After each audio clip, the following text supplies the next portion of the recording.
Welcome back. Hey, my dear friends. Tonight, we're stepping into velvet halls, candlelit chambers, and the intoxicating danger of royal love. Because this isn't a fairy tale. This is the world of the Tudor queens, and the affairs that both crowned and destroyed them. A time when one glance could doom you, a whispered promise could shake kingdoms, and a kiss could sign your death warrant. You, dear viewer, are about to slide quietly into the shadows of the Tudor court. And spoiler alert, you probably won't survive this. So before you get comfortable, take a moment to like the video and subscribe, but only if you genuinely enjoy what I do here. And while you're at it, drop your city and what time it is right now in the comments. I want to see where and when we're all slipping into this story together. Now dim the lights, maybe turn on a fan for that soft background hum, and let's ease into tonight's journey together. You arrive in the year 1509, stepping lightly onto the gleaming tiles of Greenwich Palace. The air carries a trace of beeswax polish mingling with the garden's fading roses and the distant echo of lute music. The Tudor rose is blooming, both literally embroidered across every visible surface and symbolically under young Henry VIII, newly crowned and already enamored with the beautiful Spanish princess, Catherine of Aragon. At first glance, the court dazzles.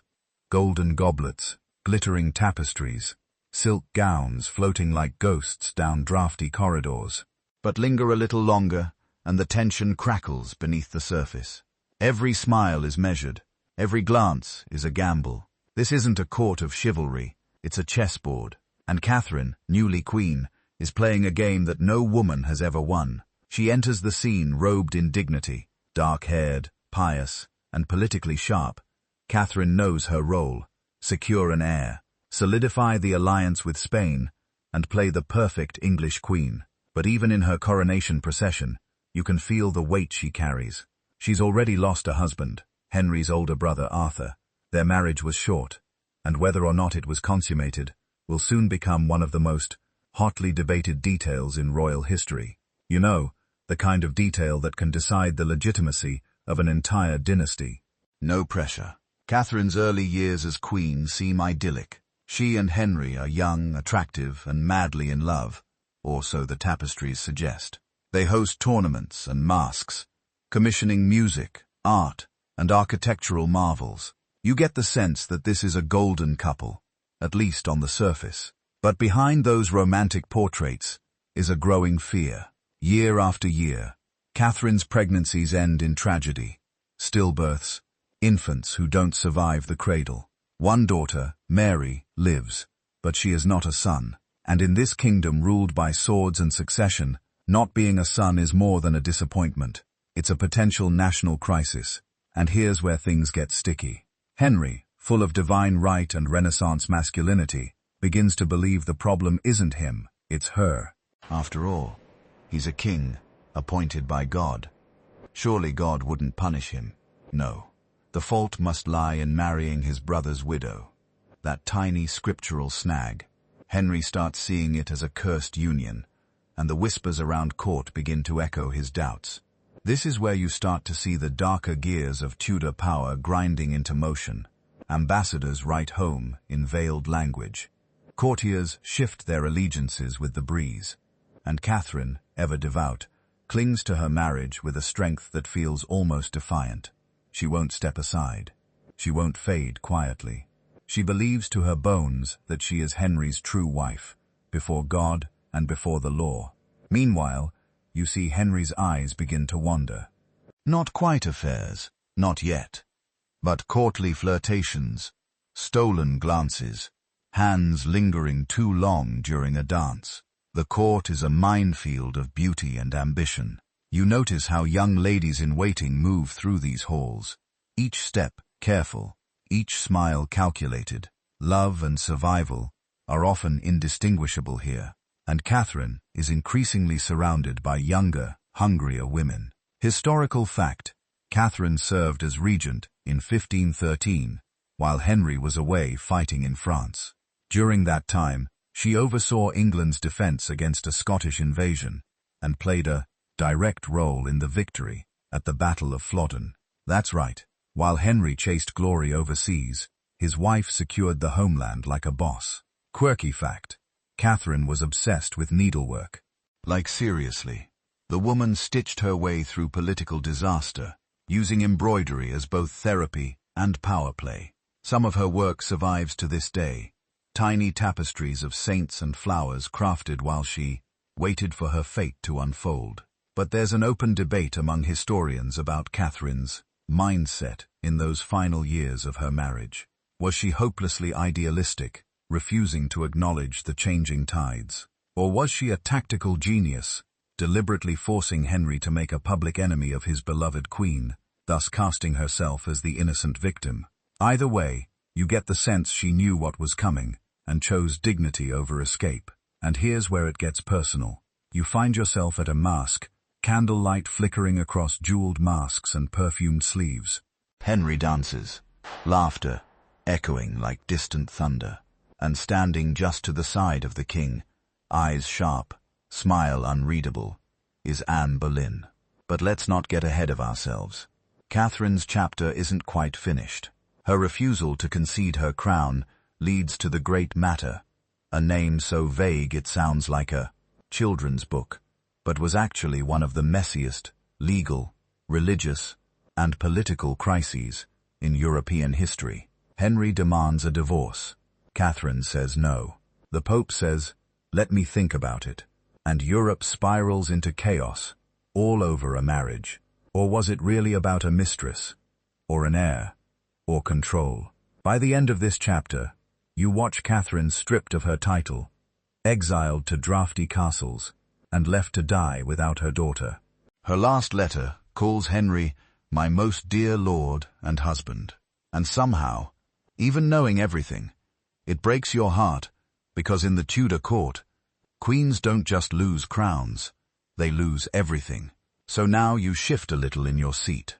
The flicker of torchlight casts long shadows over velvet and stone, and you wonder, how does someone like Catherine of Aragon, a princess raised with absolute certainty of her royal destiny, lose everything and still keep her dignity? And then your eyes drift back to the woman standing just beyond the dancers, the one who isn't, the one not dressed in gold, but in an alluring, calculated shade of deep green.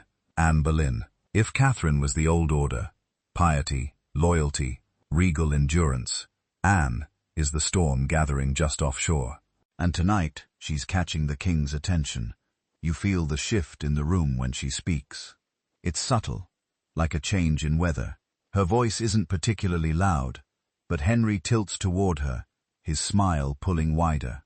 And Anne, she doesn't gush or fawn the way others do. She banters, she teases, she denies. And in a court full of women trying to please the king, Anne Boleyn does something far more dangerous. She challenges him. Anne has recently returned from the French court, and it shows. She's not just stylish, she's cosmopolitan, wittier than the English courtiers, a little more daring in how she moves. You can smell her perfume, spicy, a little sharp, like orange blossoms, and danger. And her eyes, they lock onto yours for a moment before returning to Henry. She knows what she's doing, but here's the twist. Anne wasn't supposed to be the one. Her sister, Mary Boleyn, had already been Henry's mistress. The Boleyn family, ambitious and calculating, had offered up one daughter, and now it seems they're offering another. But Anne won't play that role. She makes it clear from the start she won't be a mistress. She'll be a wife or nothing. You're there as the king begins his descent, or his ascent, depending on how you see it. Letters fly between Henry and Anne, full of tortured longing, erotic hints, and exasperated yearning. He signs with little hearts and initials. He obsesses and retreats, and with every refusal, every time she denies him her bed, he becomes more desperate to possess her completely. What begins as courtly love turns into a political crusade. This is no longer just about romance. It's about replacing a queen. Anne, in her early years at court, wasn't the conventional beauty. Her charm was a mix of intelligence, magnetism, and unpredictability. Her features, dark eyes, strong nose, slender frame, were striking, not delicate. She carried herself like someone aware of the dangers, and choosing to walk straight into them. Anyway, you wonder, is she brave or just reckless? Henry's obsession burns for years. He begins the process of breaking from Rome, just to divorce Catherine. He's ready to reshape the religious foundation of England itself, just to get what he wants, and what Anne demands. But that's the thing about Anne Boleyn. She doesn't just want a crown. She wants influence, voice, power. She's read the new theological works, understands reformist ideas, and knows how to wield her intelligence like a sword. And to a man like Henry, that's intoxicating. Until it isn't. Historical fact time. In 1533, Anne finally gets what she asked for. She marries Henry in secret, already pregnant with the future Elizabeth. By June, she's crowned queen in a lavish ceremony meant to prove that the old order is gone. The new has arrived. And yet, only months into her reign, the glow begins to flicker. The baby is a girl. A brilliant red-haired girl, yes, but not a son. And we've already seen how well that goes down in Henry's England. Fringe detail. Anne had a sixth fingernail. Not a sixth finger, as some dramatic rumors suggest, but an extra nail on the side of her pinky, possibly. It became one of many so-called signs that she was a witch, a sorceress, a temptress sent to lure the king to ruin. Of course, more likely it was a minor birth defect, but the Tudors didn't do nuance. There's an open scholarly debate that still stirs up Tudor fans at 3 a.m. Did Anne actually love Henry, or was she playing a long political game, using love as leverage, holding her virginity as a weapon to secure her family's rise? Some argue she believed in reform and wanted to change England. Others say she simply played the cards she was dealt and played them better than anyone else, until she didn't. As queen, Anne's life shifts instantly from flirtation to surveillance. She can't make a misstep. Catherine may have been a saint, but Anne is already marked as a sinner. Every move she makes, who she dances with, how she laughs, how many hours she spends with a court musician, is watched. You see her now sitting stiffly at a banquet, nodding politely, eyes scanning for enemies, and they are everywhere. The court, once enchanted by her, now begins to whisper. Anne is sharp-tongued, too confident, too French. She doesn't inspire the quiet reverence Catherine did. She incites reactions, adoration, yes, but also hatred. And the moment she begins to falter, when another miscarriage follows, and then another, those whispers grow teeth. You remember the Anne from that first dance, defiant in green silk. You remember how the air changed when she entered a room, and now you watch her try to hold it all together. Crown, marriage, future, while the walls close in. Henry's love is fading. Jane Seymour waits quietly in the wings. And Anne, she's still fighting. What makes Anne Boleyn's story so endlessly magnetic isn't just her fall. It's how high she rose, and how she did it. She dared to want more, in a world that punished women for ambition. And she changed a kingdom, whether she meant to or not.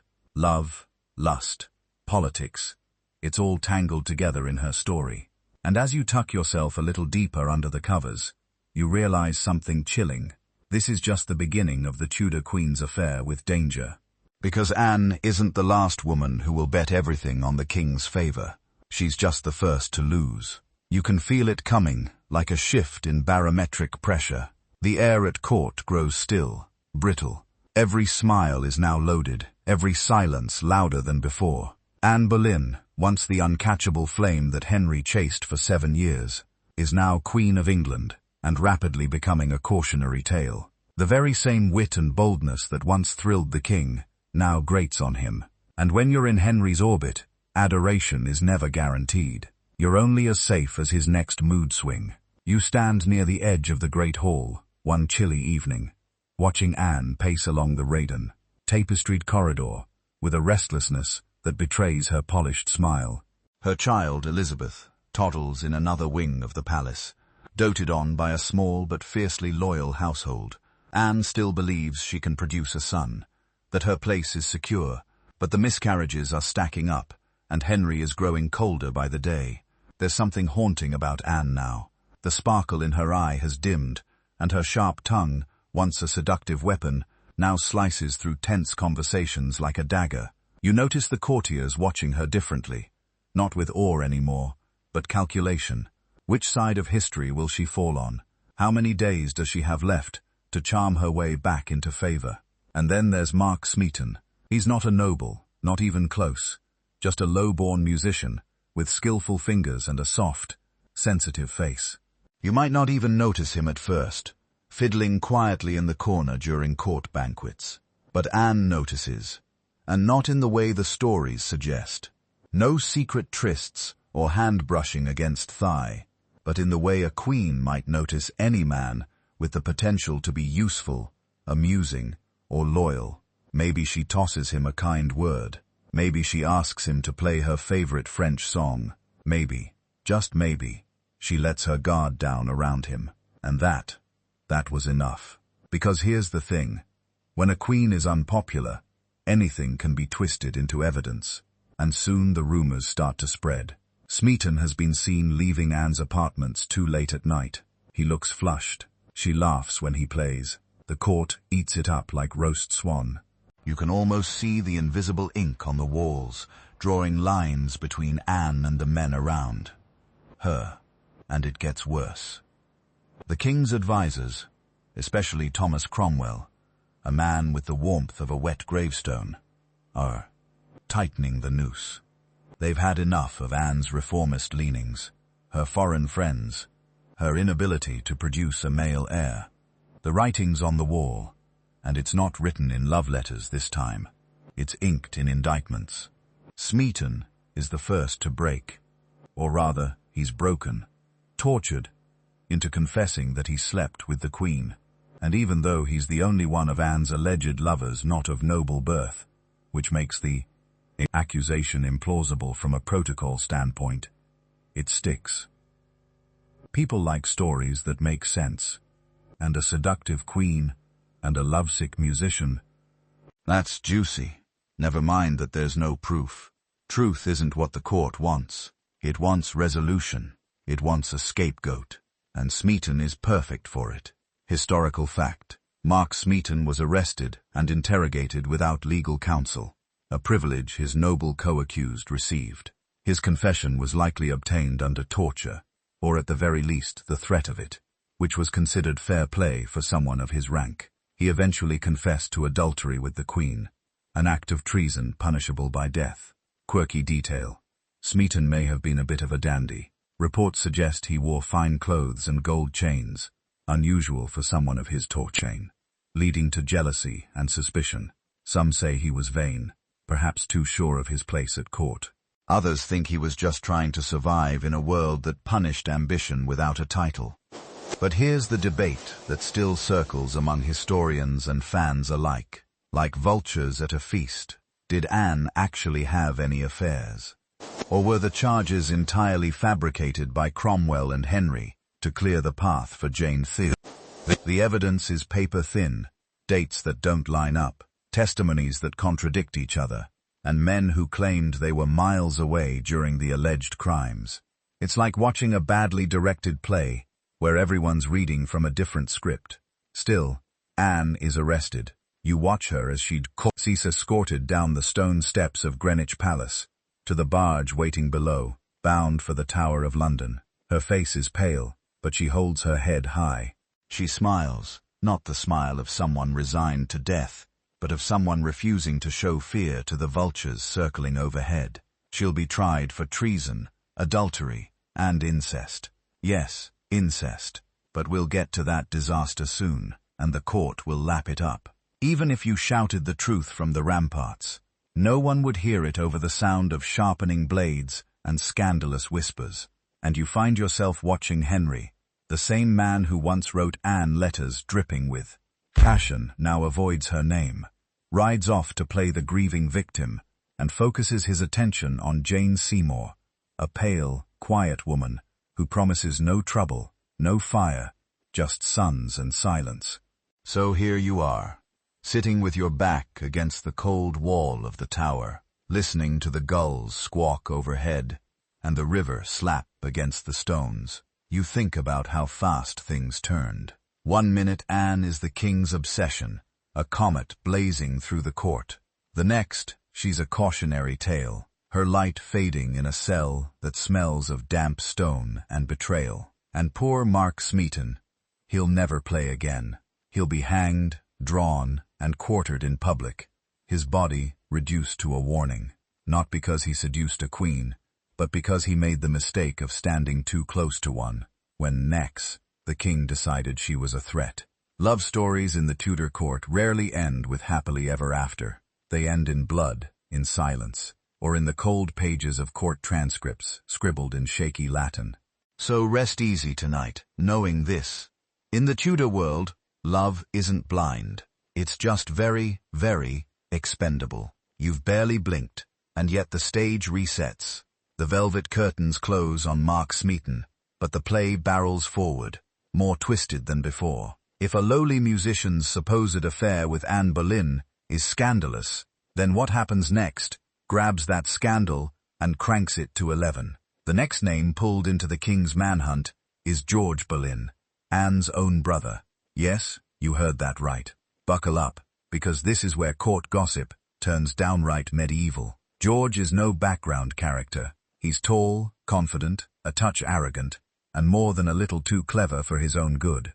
You've seen him recite poetry at feasts, argue theology with bishops, and duel in tournaments with a cocky grin that suggests he doesn't believe anything bad could ever happen to him.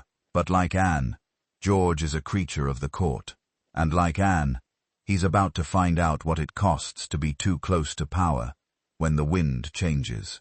The rumors begin with the delicacy of a hammer. Whispers of Anne's inappropriate closeness with her brother, strange hours spent in conversation, private meetings, shared confidences in antechambers. It doesn't take much. The court's appetite for scandal is ravenous, and now that the gates have opened, everyone wants to throw something to the wolves. You're standing near the edge of the council chamber when the charges are formally read. Adultery, conspiracy, treason, and incest. It's almost laughable, except no one's laughing. Henry isn't even pretending to be shocked. He just stares forward, blank-faced, as if hearing someone else's name entirely. Anne collapses. George flinches. And you can feel the temperature in the room drop 10 degrees. There's no evidence. There's no logic. But logic hasn't mattered for a while now. What matters is removing Anne completely and permanently. And if that means dragging her brother to the scaffold beside her, then so be it. Now here's your historical fact. George Boleyn, Viscount Rochford, was indeed charged with incest and treason. During his trial, he defended himself eloquently. Too eloquently, maybe. He reportedly laughed at the absurdity of the charges, even when the verdict was already decided. One of his supposed crimes, being present at private times with the Queen, and failing to report her alleged affairs. That's how thin the prosecution was slicing it. But let's not pretend George was some innocent flower. He had a reputation, one of charm, brilliance, and possible cruelty. There are reports, vague of course, that he may have been a bit of a womanizer, a heavy drinker, and a man who liked being closer to the flame than was wise.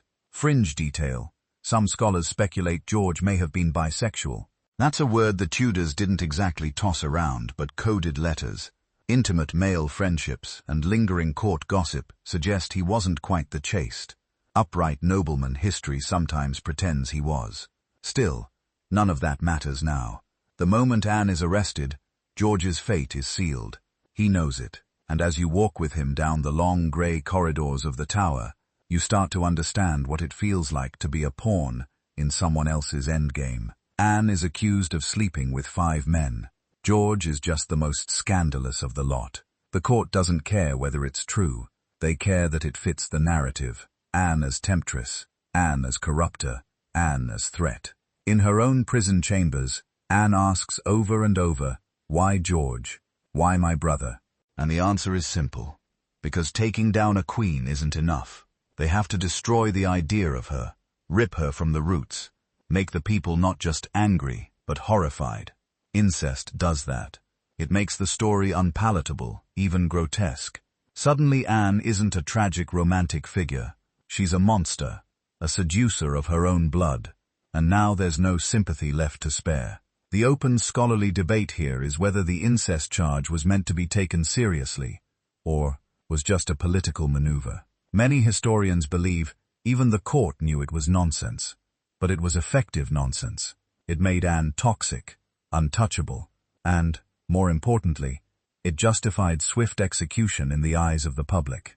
You're there on the morning George is executed, watching from the cold stone walls of the tower. He climbs the scaffold in his fine dark coat, the sky grey and low.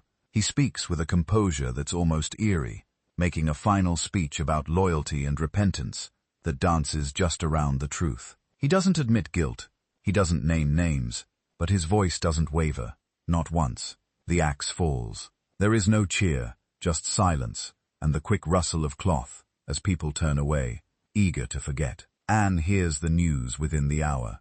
Her brother is gone. The others, Norris, Brereton, Weston, gone too. Only one left to go, and she knows she's next. You pass her window that afternoon, and hear her singing softly, not hymns, not prayers, a French ballad about courtly love and betrayal. Her voice is thin but steady.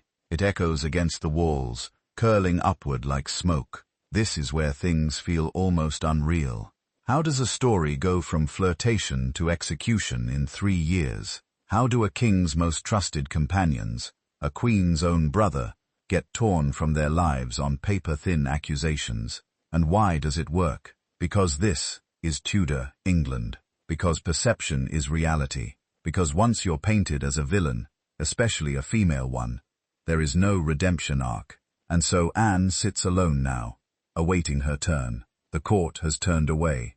Her daughter Elizabeth is just a child, unaware that her mother's name is about to be scrubbed from history, and you're left watching it all unravel, wondering how much of this is justice, how much politics, and how much just spite. Because in the end, it wasn't love that killed Anne Boleyn. It was the lie that she ever had enough power to win.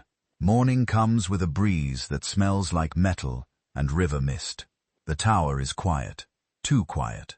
You're standing near the green where they've erected the scaffold. Not on Tower Hill like most executions, but inside the walls, in private. Because when it comes to killing a queen, even Henry prefers discretion. Anne Boleyn has spent the night praying, confessing, maybe even laughing, if the guards are to be believed.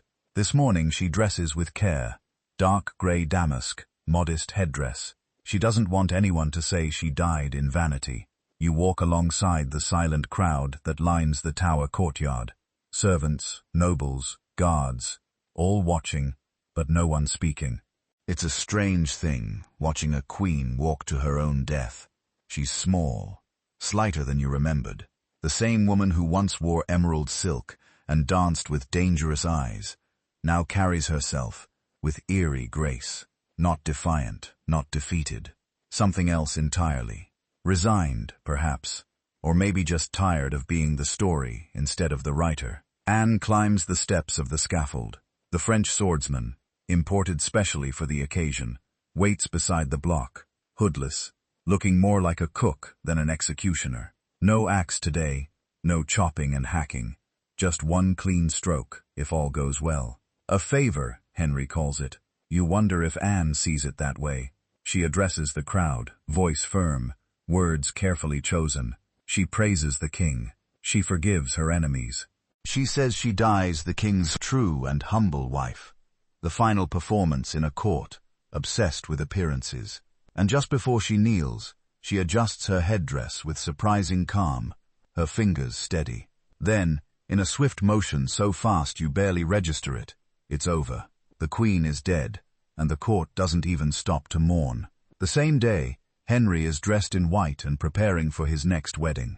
Jane Seymour, the demure lady-in-waiting who managed to capture his wandering heart before Anne's body cooled, is already being measured for her crown. But let's not move on just yet, because while Anne is gone, her legacy is anything but quiet. Elizabeth, her daughter, is declared illegitimate, shuffled off into obscurity. And yet, decades from now, She'll rise to become the most powerful monarch England ever knew. That's the twist. Anne lost her head, but she won history. Meanwhile, George Boleyn's wife, Lady Jane Boleyn, the infamous Lady Rochford, remains at court. Yes, the very woman who may have helped send her husband and sister-in-law to the scaffold. You've seen her before. Elegant, sharp-eyed, always on the edge of the inner circle. People say she gave testimony that helped the case against George. Or maybe she was forced to. Or maybe she made it up entirely. Opinions vary. As always, the truth is coated in gossip and ink. Historical fact. Lady Rochford gave evidence during the investigation of Anne Boleyn. And though the exact details remain unclear, she was instrumental in helping build the case, possibly out of jealousy, fear, or political calculation. Years later, she'd be executed herself, tangled in another scandal involving yet another queen. But we'll get to that mess soon. Fringe fact. George Boleyn was known for his translation of religious texts and was deeply involved in the Protestant Reformation. He wasn't just a party boy with a title. He was politically and theologically active, which made his fall not just a family tragedy, but a blow to the reformist faction at court. And here comes the open debate that still fuels academic Twitter fights to this day. Did Jane Boleyn betray her husband and sister-in-law deliberately, or was she manipulated by Cromwell and the rest of Henry's cronies?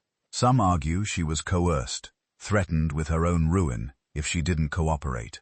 Others think she saw a chance to save herself, or even to rid herself of a loveless, possibly abusive marriage. No definitive answer, just a woman caught in the teeth of Tudor politics, trying not to choke. You watch her now, months later, moving through court like a ghost in pearls. She serves Jane Seymour with flawless manners, never speaking of what's come before. But you can't help wondering, does she dream of George?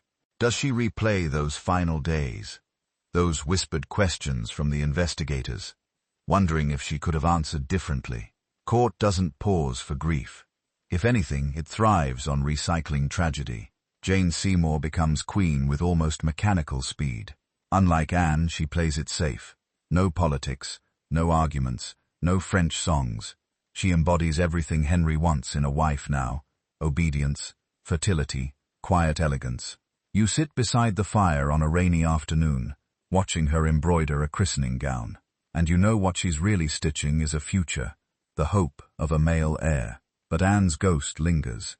Not literally, though if any Tudor queen were to come back and haunt her old chambers, it would be her, but figuratively. The courtiers still whisper her name. They still tell stories of her wit, her downfall, her last laugh. Some admire her, some resent her. All remember her. And you? You start to realize that in this world, love is currency, and so is silence. Everyone plays the game. Some gamble with flirtation, others with loyalty. But eventually, they all lose something. Their title, their reputation, their life. Anne Boleyn gambled everything on the promise of power through love. She got the crown, she got the king, and then she got the blade. But even in death, she left behind something more powerful than scandal. A daughter who would someday rewrite what it meant to rule. Still, the court moves on. You hear laughter in the distance, music, the clinking of goblets. It's as if nothing happened. The scaffold has been taken down, the blood has been scrubbed away. But if you listen closely in the dead of night, sometimes you can still hear it. Anne's voice, light and mocking, echoing through the halls she once commanded. She may be gone, but she's not forgotten. Not by you, not by history. Not by the hundreds of women who walk the line between desire and danger every day at court, wondering if they're looking at their future king or their executioner. The scent of roses fades. The echoes of Anne's execution, though still lingering like ghostly perfume in the halls of court, begin to dissolve into the whitewashed narrative Henry prefers. Anne is buried. Elizabeth is declared illegitimate, and suddenly everyone is expected to move on, which they do. Because in Henry's England, survival often means pretending nothing happened. You don't whisper about Anne Boleyn anymore unless you want trouble. You talk instead about the new queen, Jane Seymour. Now Jane is different. If Catherine was dignity and Anne was fire, Jane is still water, clear, calm, and impossible to read. She doesn't flirt, doesn't provoke, doesn't push. She listens. She nods. She speaks only when necessary, and when she does, it's with soft words, dipped in honey. Watching her is like watching someone who's memorized the script and isn't taking any creative liberties. You can almost see her calculating every expression. Never too happy, never too sad, just enough to be seen and not questioned. The court breathes a sigh of relief. After the hurricane that was Anne, Jane feels like safe harbor. Henry parades her around like a prize he won for surviving 2 disastrous marriages. People call her a peacemaker, a restorer of order, the perfect queen.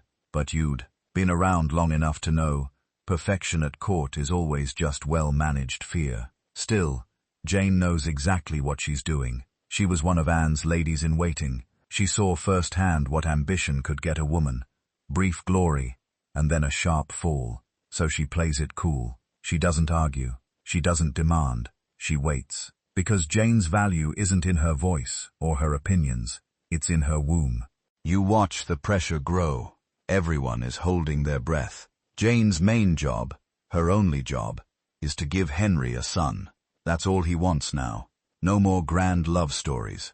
No more flirtation turned into political drama. Just a boy who can wear a crown and make everyone forget that Anne ever existed. Historical fact. Jane Seymour did in fact give Henry what he wanted most, a legitimate male heir. In 1537, she gave birth to Edward VI, the child who secured her place in Henry's heart forever. Finally, after years of anxiety and political chaos, the Tudor line had its male successor. Jane, in that moment, became the most successful of Henry's queens, at least by the grim standards of the day. But here's the dark irony. She didn't get to enjoy it. Less than 2 weeks after Edward's birth, Jane died of postnatal complications, and while Henry would go on to marry 3 more times, he would request to be buried beside Jane when his time came, because in his eyes, she had completed the mission. She'd done what no other wife had done. She'd given him a son, and died before she could disappoint him. Let's not skim past this part. Jane's death wasn't quick.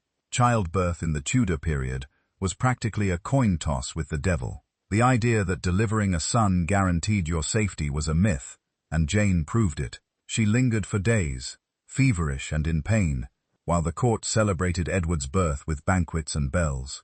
You sit by the window as the cries of the newborn echo through the corridors, while the queen, the woman who made it all possible, fades quietly in a room that smells of blood, sweat, and rosemary. Fringe detail.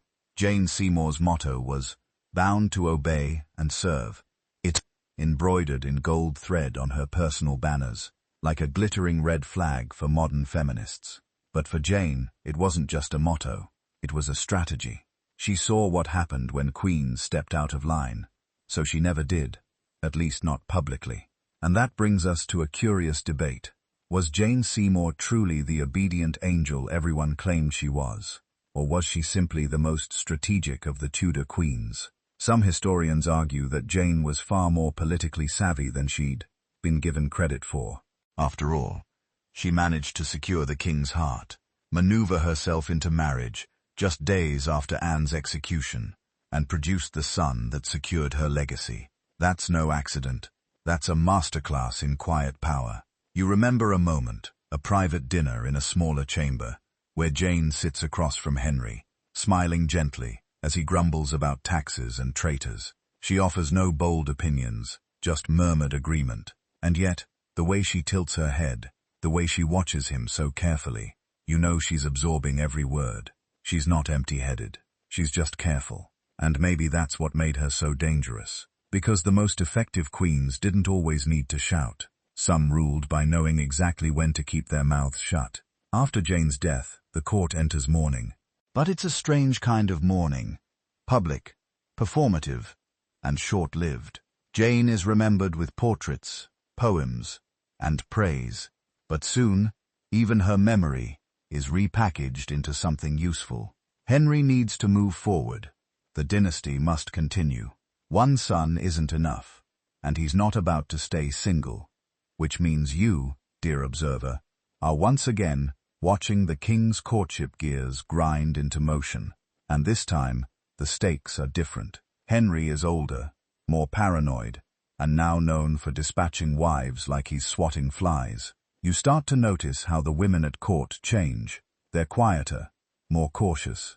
Their smiles are tighter. Everyone remembers Anne. Everyone remembers Jane's bloody bed. No one wants to be next, but someone will be. The halls feel colder now. Jane's presence was soft, but her absence echoes. She came in silence and left the same way, with only a son and a whispered legacy to mark her time on the throne. But in the shifting chessboard of Henry's heart, she left a scar. And that, you suspect, is what made her his favorite. You lean against the stone archway, watching the baby prince being carried through the gardens. He's swaddled in satin, cradled by nurses, guarded by a dozen servants. This child is the future, the answer to Henry's prayers, the cause of one woman's death and another's eternal praise. And yet, even now, the shadows are creeping back, because the king is looking again. And the next queen, she's barely a woman. The year is 1540, and the court is once again shifting, ever restless, like a stage between performances. Jane Seymour is gone, entombed and adored in Henry's memory, sainted by her success in producing a male heir, and dying before she could disappoint him. You'd think the king might pause, reflect, even mourn properly. But no, that's not how this works. The throne beside him grows cold far too quickly, and Henry, wounded and aging, looks outward once more. The cycle continues. The whispers begin again. And into this glittering, deadly theatre steps a girl who's barely more than a child, Catherine Howard. You see her long before Henry does. She's already here, giggling softly among the other ladies in waiting. Her sleeves too long, her perfume too sweet, her laughter a touch too loud. You can tell she hasn't quite figured out the game yet. Or worse, she thinks it's just a game. Catherine is young, yes, but she's also beautiful, in that dizzying way that makes powerful men do irrational things. Her smile is dangerous, but not because she intends it to be. It's dangerous because it's so effortless. She's the niece of Thomas Howard, the Duke of Norfolk, and you already know that man plays the court like a chessboard, missing half its rules. He pushed Anne Boleyn into Henry's line of sight once, and now he's at it again. The Howard family has learned one truth. The fastest way to power is through the king's bed, and Catherine, she's their newest offering. You stand in the corner during her first private audience with Henry, watching the king, now bloated, limping, and perpetually sour, suddenly softened under the heat of her youth. She curtsies, voice trembling but sweet, and for a brief moment he's transfixed. She calls him, "my prince," and you know that's not innocence. That's survival dressed as flattery. You can almost hear the Howard uncles rehearsing her lines behind closed doors. Henry is smitten, not just with Catherine's face or figure, but with the fantasy she represents. His youth returned, his manhood rekindled, his pride repaired. And Catherine, she smiles wider. She plays the part, but there's something in her eyes that suggests she doesn't quite grasp what she's walked into. She thinks she's the star of a romance. She has no idea she's wandered into a bear trap. Historical fact. Catherine Howard was likely around 17 when she married Henry, who was 49. Their wedding took place in 1540, mere weeks after the annulment of his brief and awkward marriage to Anne of Cleves. Catherine had been a lady-in-waiting to Anne, and Henry began pursuing her even before that marriage ended. It was quick, messy, and very Tudor, and Catherine, she played along. She wore the jewels, accepted the flattery, took her place on the throne. But unlike Anne or Jane, she didn't seem to have a plan. She wasn't pushing religious reform or calculating political moves. She was just there, laughing too brightly, spending too freely, living too loudly. You'd think that kind of joy would be refreshing. But here at court, it's more like bait. And here's the twist, the one you can't ignore. Before Catherine became queen, she had already been involved in romantic entanglements with men like Francis Dereham, her former music tutor, and possibly Henry Manox, another early flame. Relationships that may have involved secret gifts, touching, and even the exchange of vows. The line between flirtation and pre-contract was blurry back then, and now it's weaponized. Fringe detail. Catherine once kept love letters in a locked cabinet while she was at Lambeth Palace under the guardianship of her step-grandmother. That cabinet was later ransacked when the scandal broke, revealing a trove of evidence that would be used to help destroy her. What once seemed like adolescent infatuation became proof of premarital impurity, something a queen could not afford. There's an ongoing debate. Was Catherine Howard reckless, or just young and naive? Some historians argue she was foolish, oblivious to the consequences of her actions. Others say she was groomed, used by her family and the court system as a pawn, never truly understanding the stakes until it was too late. Maybe it's both. Maybe she was a child thrown into the deep end with sharks and told to smile. You see it start to unravel not long after the wedding. The king dotes on her, sure, calls her his rose without a thorn, but she's restless, young, trapped in the private chambers of a man who can barely walk, let alone dance. The court buzzes with her flirtations, her late-night laughter, the glances she trades with a certain man named Thomas Culpeper. And even though everyone tries not to notice, no one really looks away. It's the quiet moments that are loudest. Catherine, slipping out of chapel early, a servant swearing he saw her hand brush Culpeper's, a letter, a late-night meeting. You watch the court pretend it doesn't see anything, right up until it sees everything. Because once the rumors start flying, they don't stop. Catherine's past lovers reappear like ghosts, Francis Dereham among them, boasting, bragging, desperate to be remembered or spared. Thomas Cranmer, the Archbishop, delivers the fatal blow. He presents the king with a dossier of Catherine's former indiscretions, her premarital dalliances, her possible adultery. Henry's reaction is not anger at first. It's disbelief, grief, a tantrum that echoes through the corridors. He locks himself away for days, and when he emerges, something in him has broken. Catherine is arrested. Dereham is tortured, strung on the rack until he screams. Culpeper too. And Catherine, she is dragged from court to Sion House, detained, confused, begging for mercy. She writes a letter to the king pleading for his forgiveness, swearing she was deceived, swearing she loves only him. It never reaches him. You stand beside the scaffold on February 13th, 1542. Catherine wears black velvet. She is 20. Her lips tremble, but she doesn't cry. She kneels down, and before placing her head on the block, she whispers a final request, to die the wife of the king, and then something else. Words that will live forever, in the echo chamber of history. I die a queen, but I would rather have died the wife of Culpeper. Actually said that or not, you'll never know. But the image burns behind your eyes, and just like that, another queen is gone.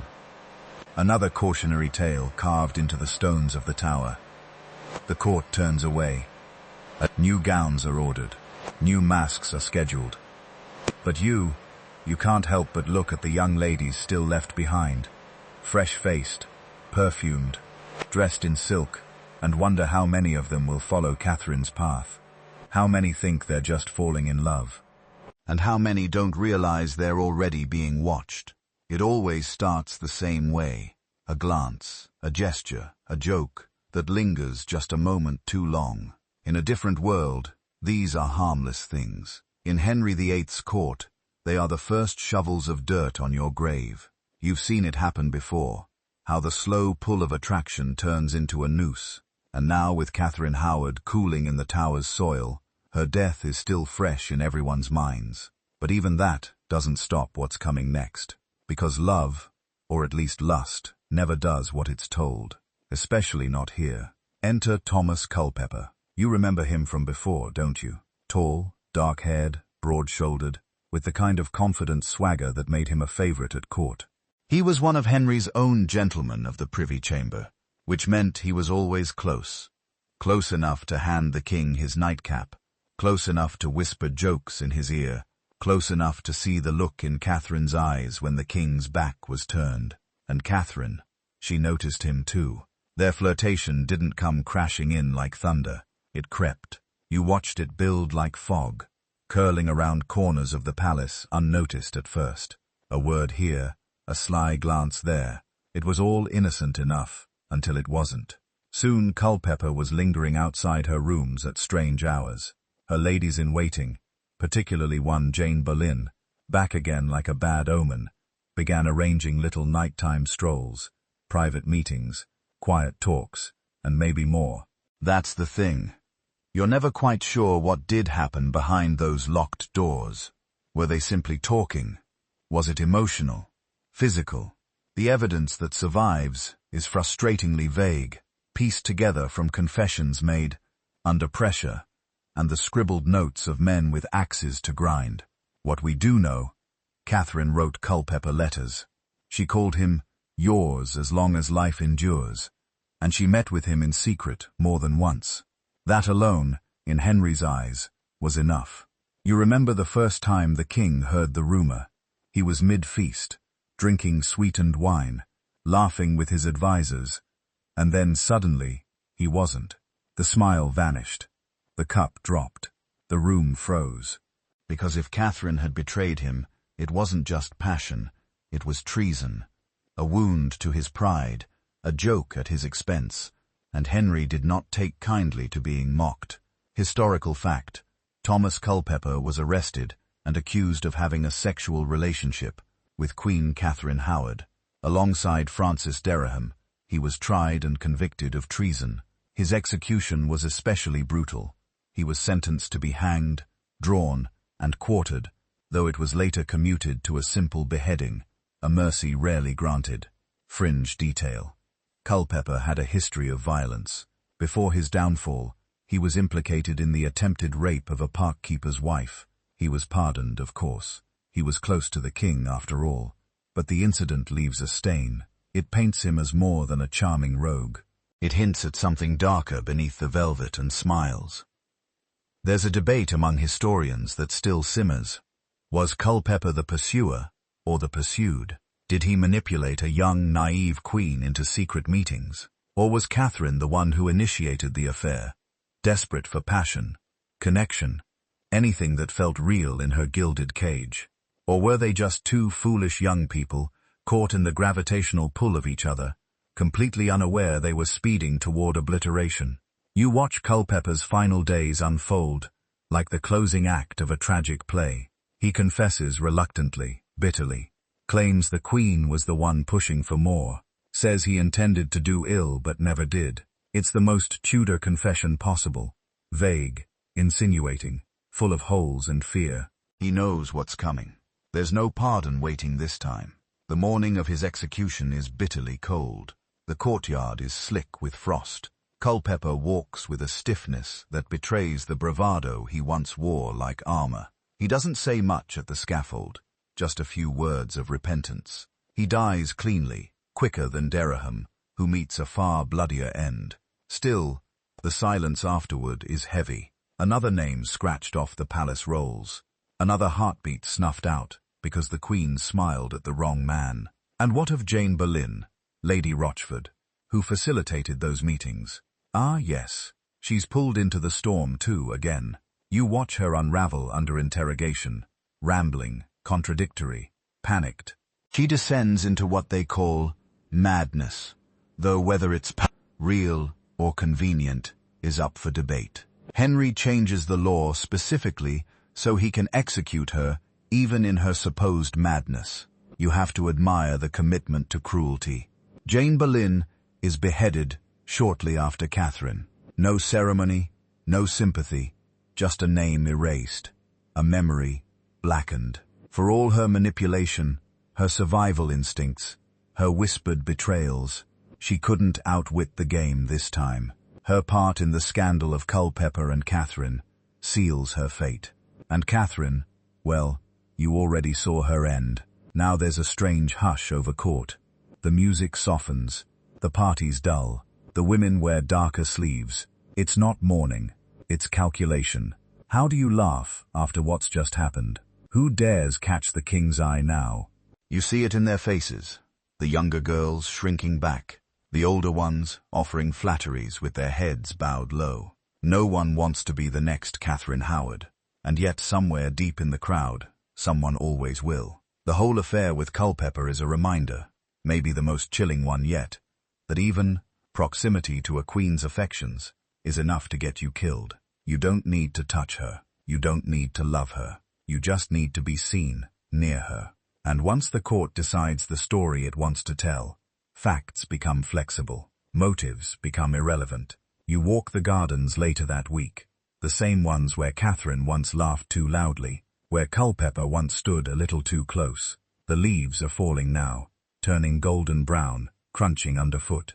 You can almost hear the echo of their conversations, the rustle of skirts, the nervous laughter, ghosts, all of them, now trapped in the memories of a court that moves forward without mercy. But you remember. And the next time a woman looks at a man in these halls with anything more than polite indifference, you'll wonder, is it love or is it a death sentence? It should be quiet now. After Catherine Howard and Thomas Culpeper and all the blood on the Tower Green, you'd think the court might pause, reflect, even learn. But it doesn't. Not for long. The music starts again, softer at first. The gowns return, the feasts swell, and the same dances play out, just with different partners. If you listen closely, you can hear it.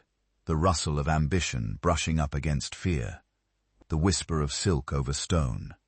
And slipping through the shadows once again is someone you thought you'd seen the last of. Jane Boleyn, Lady Rochford, or rather, what's left of her. Let's rewind just a bit. Jane Boleyn's story is like a thread that keeps knotting itself tighter each time it's pulled.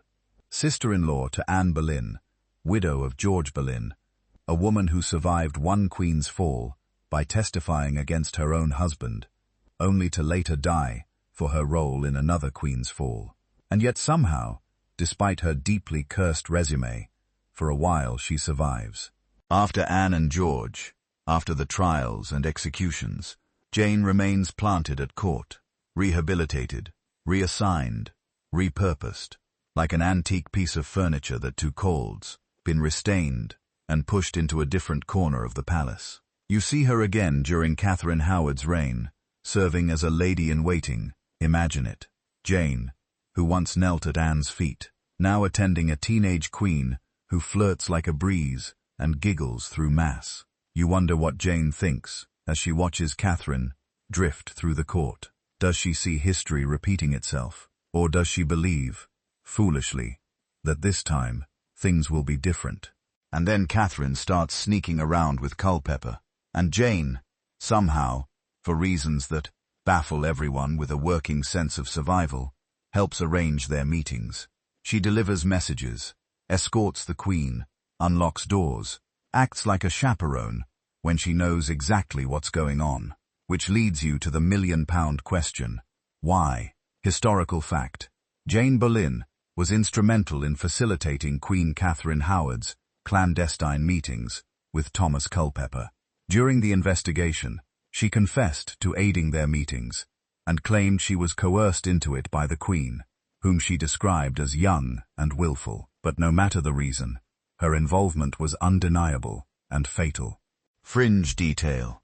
Jane once reportedly claimed that helping the Queen was like being forced to play a part in a play she hadn't auditioned for. She felt dragged into it, swept up in the recklessness of a teenager in love. But it's hard to reconcile that image with the woman who previously helped bring down Anne and George. A woman doesn't become that good at surviving without knowing exactly what she'd weigh, until she isn't. And here's the real debate. Was Jane Boleyn a calculating survivor who finally made one fatal misstep? Or was she a deeply traumatized woman, emotionally frayed after years of navigating Tudor power games, who finally snapped under pressure? Historians can't agree. Some paint her as the cold-eyed architect of her husband's fall. Others see her as a victim of politics, of court gossip, of mental illness, and perhaps even of the king himself. When the Catherine Culpeper affair unravels, Jane is arrested along with them. But something's different this time. Jane isn't just frightened, she's unraveling. Her letters become confused, her statements incoherent. She's described by those around her as rambling, unstable, paranoid. She breaks under pressure, and for once, not in a way that saves her. Henry faces a dilemma. Jane is considered insane, and by the laws of the time, the insane cannot be executed. But this is Henry VIII, and laws are just suggestions dressed up in Latin. So what does he do? He changes the rules, literally. Parliament passes a new act, allowing the execution of the insane if they're guilty of treason. He custom writes her death into law. If nothing else, it's impressively petty. You're there the morning she's taken to the scaffold, February 13th, 1542, the same day as Catherine. They die within hours of each other, one after the other, like a closing double act. Jane walks slowly, dressed in black, her hands shaking. No defiance, no dramatic speeches, just quiet misery. Some say she doesn't even fully comprehend what's happening, that she believes it's all a cruel rehearsal that will end before the curtain falls. It doesn't. The sword falls again. And that, it seems, is the end of Lady Rochford, the woman who witnessed more Tudor bloodshed than most generals. A woman who hovered near the throne for decades, survived political storms that swallowed others whole, and who finally misjudged the tides one last time. You walk the palace halls afterward and feel her absence like a pressure drop. Jane Boleyn may not have been popular, but she was a known quantity, a fixed figure in an ever-changing world.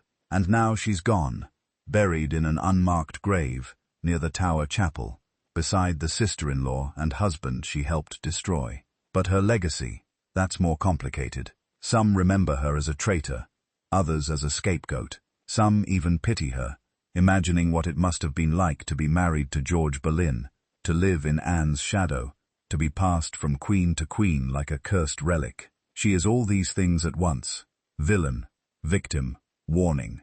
And what remains in the wake of her execution is a sense of exhaustion. The court is weary. Henry is older now, his legs ulcered, his temper short, his patience non-existent. No one speaks of love anymore. Not really. Not out loud. Affection is dangerous. Loyalty is transactional. And the women of the court, they lower their eyes when the king enters, smile only when smiled at. They are learning at last that favor and ruin often walk in lockstep. But you remember the women who came before: Catherine Howard, Anne Boleyn, Jane Boleyn, each one different, each one deadly, and each one proof that in Henry's court, being loved, or merely useful, was never enough to keep you alive. So now, as another feast is announced, another alliance arranged, and another eligible young woman arrives fresh from the countryside, you wonder, does she know the floor is still slick with blood? And then, of course, there's Anne of Cleves, the poor, lucky Anne of Cleves, the queen who was never really a queen, and the one woman in all of Henry VIII's as romantic apocalypse who managed to escape with her head, her money, and, miraculously, her dignity. When she arrives in England in the winter of 1539, all eyes are on her, and yours too, of course. You can't help it. Everyone wants to see the new bride, the one summoned from the chilly courts of the German duchies to warm the bed of an aging, increasingly irritable king. From the start, Anne's story feels different. She wasn't chosen with the usual method, meaning Henry didn't spot her at a mask and fall into a hormonal spiral. This was a diplomatic deal, a Protestant alliance.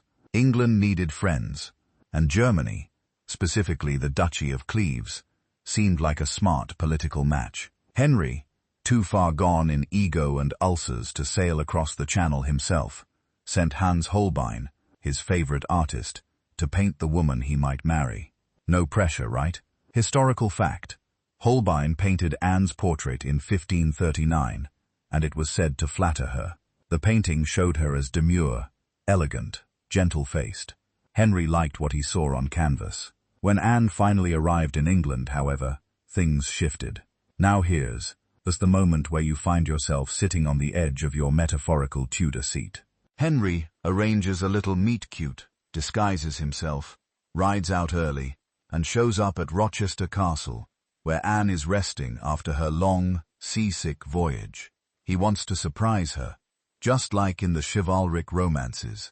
Come in unannounced, sweep her off her feet, let her fall in love, before realizing she's landed a king. It's all very charming in theory, except it goes horribly wrong. Anne doesn't recognize him, doesn't bow, barely reacts. Maybe she thinks he's a messenger, maybe she's exhausted, maybe she's just not impressed. Either way, Henry storms out, fuming. And just like that, the romance evaporates. You can almost feel the temperature of the court drop several degrees as the king rants about how she looks nothing like her portrait, that she's like a Flanders mare, a comparison so cruel and so often repeated that it's become part of Anne's legend, whether or not he ever actually said it. Fringe fact, there's no solid evidence Henry ever used the Flanders mare insult, though historians and novelists alike have clung to it for centuries. What's clear is that he was deeply disappointed. Whether it was about her appearance, her voice, her smell, her inability to match his flirtatious energy, something about Anne didn't work for him. The marriage was doomed before it even began. But here's where Anne plays the smartest game of all. She doesn't fight. The marriage is short and awkward. There's no real intimacy. Henry reportedly couldn't bring himself to consummate it, despite boasting otherwise, to save face. You imagine the long, excruciating evenings, the forced politeness, the way Anne probably lay, stiff as a board, while Henry half-heartedly grumbled about foreign manners and Protestant stiffness. Then, within 6 months, Henry wants out. He begins poking around for grounds to annul the marriage. No consummation. Check. There's betrothal back in Cleves conveniently remembered. Check. And Anne, she doesn't protest. She nods. She smiles. She says, "Of course, Your Majesty." And she signs the papers. You'd think that would be the end of her. A discarded wife. An embarrassment. But no. Anne plays it better than anyone else. She's given a generous settlement, Hever Castle, Anne Boleyn's old family home, because irony is still very much alive, a lifetime income, her own court, and the prestigious title of the king's beloved sister. She remains in England, attending court events, exchanging letters with Henry, and very pointedly, not ending up with her head on a spike. And here's the real twist. Henry likes her more after the marriage ends. She becomes a kind of royal mascot, appearing at events when needed, smiling serenely from her assigned place, never stepping out of line. She becomes exactly what every Tudor woman was supposed to be, agreeable, invisible, and just removed enough from danger to remain safe. There's a scholarly debate about Anne's intelligence. Was she simply lucky, or was she a master of quiet manipulation, understanding from the start that her best play wasn't passion, but patience? Some argue she genuinely believed Henry was still an eligible match, and simply did her duty, until dismissed. Others think she was shrewd enough to recognize a flaming disaster when she saw it, and chose to jump ship with the silverware still in hand. Either way, Anne of Cleves becomes a rare thing, a royal survivor. No torture, no public disgrace, no exile. You see her in later years, slightly rounder, more confident, hosting guests in her private estates, sipping wine while others lose. Everything for the chance she was given, and gracefully refused to fight for. Fringe detail. Anne developed a fondness for English ale and playing cards. She reportedly held lively games in her household, and maintained good relationships with her servants. She even had cordial ties with her stepdaughters Mary and Elizabeth, and remained on the periphery of royal life, with a kind of peaceful detachment no other of Henry's wives ever achieved. You catch one final glimpse of her in 1557, just before she dies. She's older, her hair streaked with silver, her eyes still sharp. She watches the palace from her window and says nothing. She's seen kings and queens fall. She's heard the screams from the tower, and she's still here, not beloved like Jane, not feared like Anne, not mourned like Catherine, but alive. And sometimes that's more than enough, because in the long, blood-soaked ledger of Henry's wives, Anne of Cleves gets the strangest title of all, the one who got away. You wouldn't think he'd do it again, would you? After Catherine Howard, after the sweet-faced teenager bled out under the executioner's blade, you might imagine Henry would swear off marriage entirely. A quiet retirement, perhaps. Long walks in the garden, a few illegitimate flirtations, an aging lion grumbling over state papers. But no, this is Henry VIII. The man has 5 marriages behind him, and still believes the next one will finally be the fairy tale.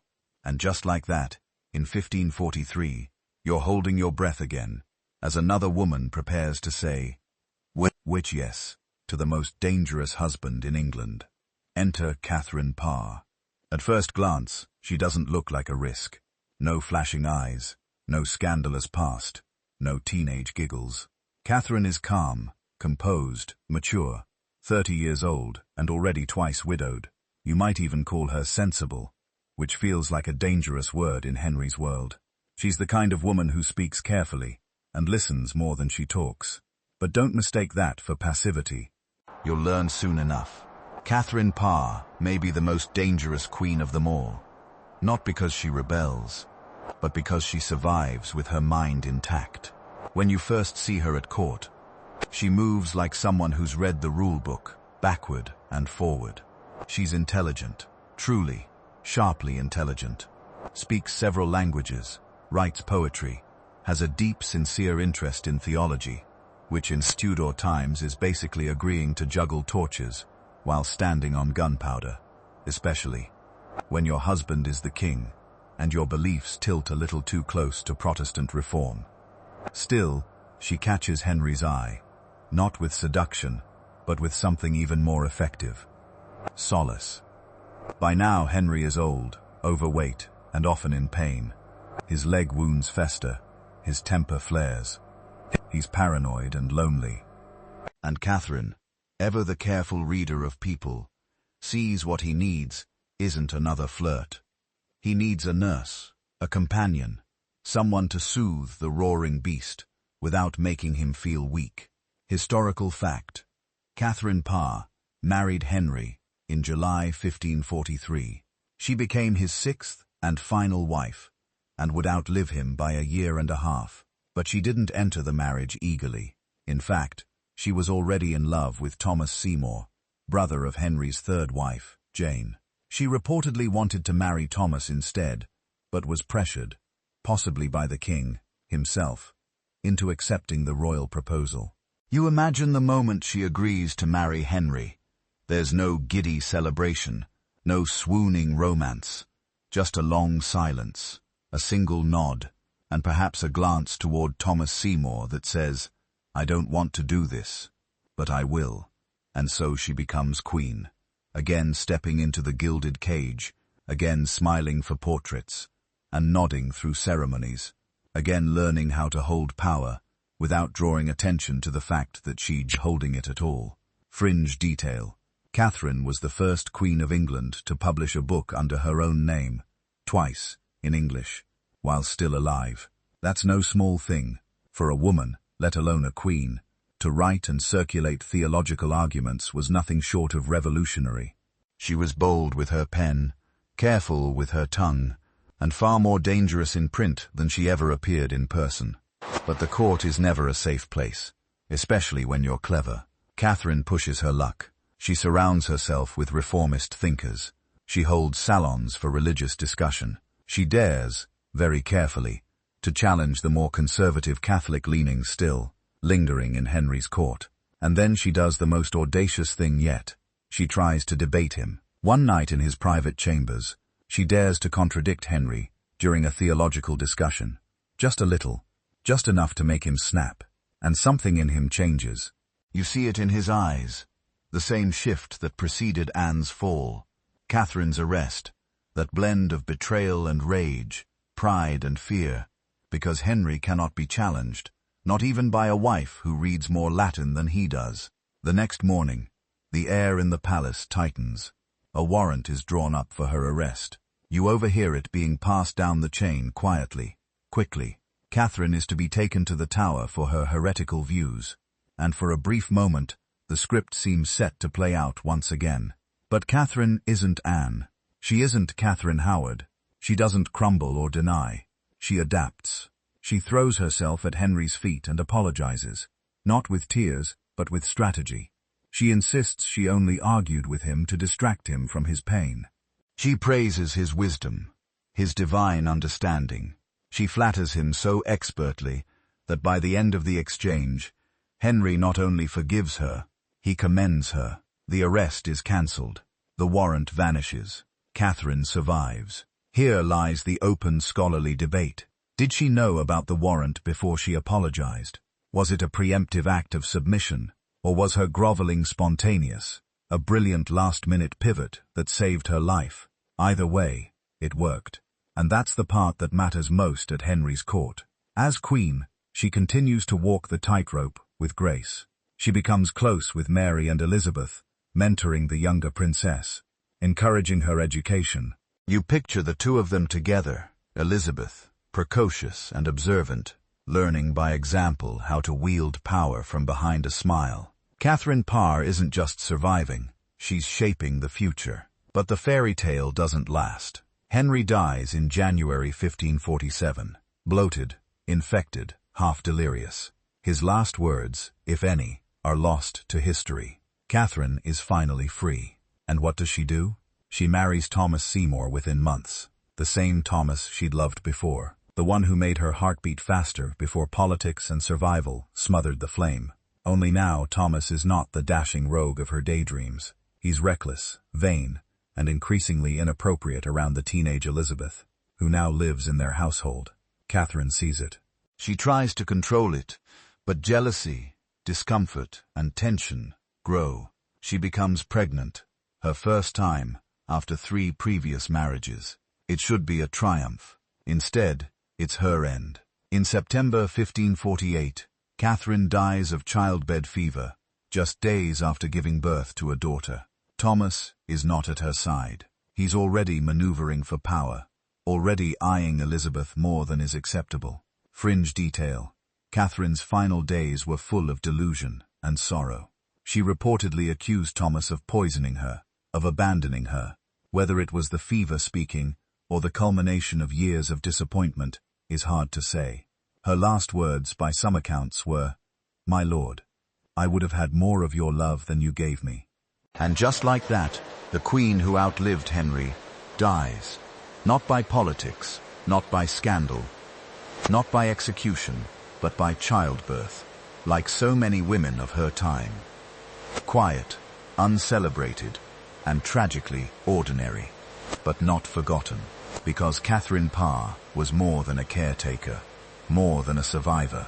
She was a writer, a thinker, a reformer, and she lived through Henry's love and came out the other side with her soul mostly intact. In Tudor England, that's not just survival, it's a miracle. You'd think Catherine Parr's story would end neatly with her quiet burial and the birth of her daughter. It's a tidy conclusion. A 6th wife who outlived the king, survived court intrigue, and tried to finally grab some personal happiness in the wake of her royal servitude. But Catherine's death doesn't close the curtain. Instead, it kicks off another scandal, the kind that unfolds slowly, like a spiderweb being woven in the dark. And at the center of it all, Thomas Seymour, her charming, reckless, and dangerously inappropriate husband. From the moment Henry VIII's body cools, Thomas Seymour starts positioning himself. You see it in his smile, wider than grief allows, in the way he dresses, brighter, flashier than protocol demands. Catherine hasn't even been in the ground a year, and Thomas is already casting around for his next angle. He's ambitious, and ambition in post-Henry England, is a game soaked in risk. The king is dead, but his son Edward, Jane Seymour's son, is now on the throne, only 9 years old, which means there's a power vacuum, and Thomas wants a seat at the top. Trouble is, his brother Edward Seymour, now Duke of Somerset, is already Lord Protector, ruling on young King Edward VI's behalf. Thomas naturally thinks he deserves more, and when you're locked out of power, what's the next best thing? Proximity, influence, marriage, specifically to someone with royal blood. And wouldn't you know it, there's a young princess right under his nose, living in his house, under his roof. Princess Elizabeth.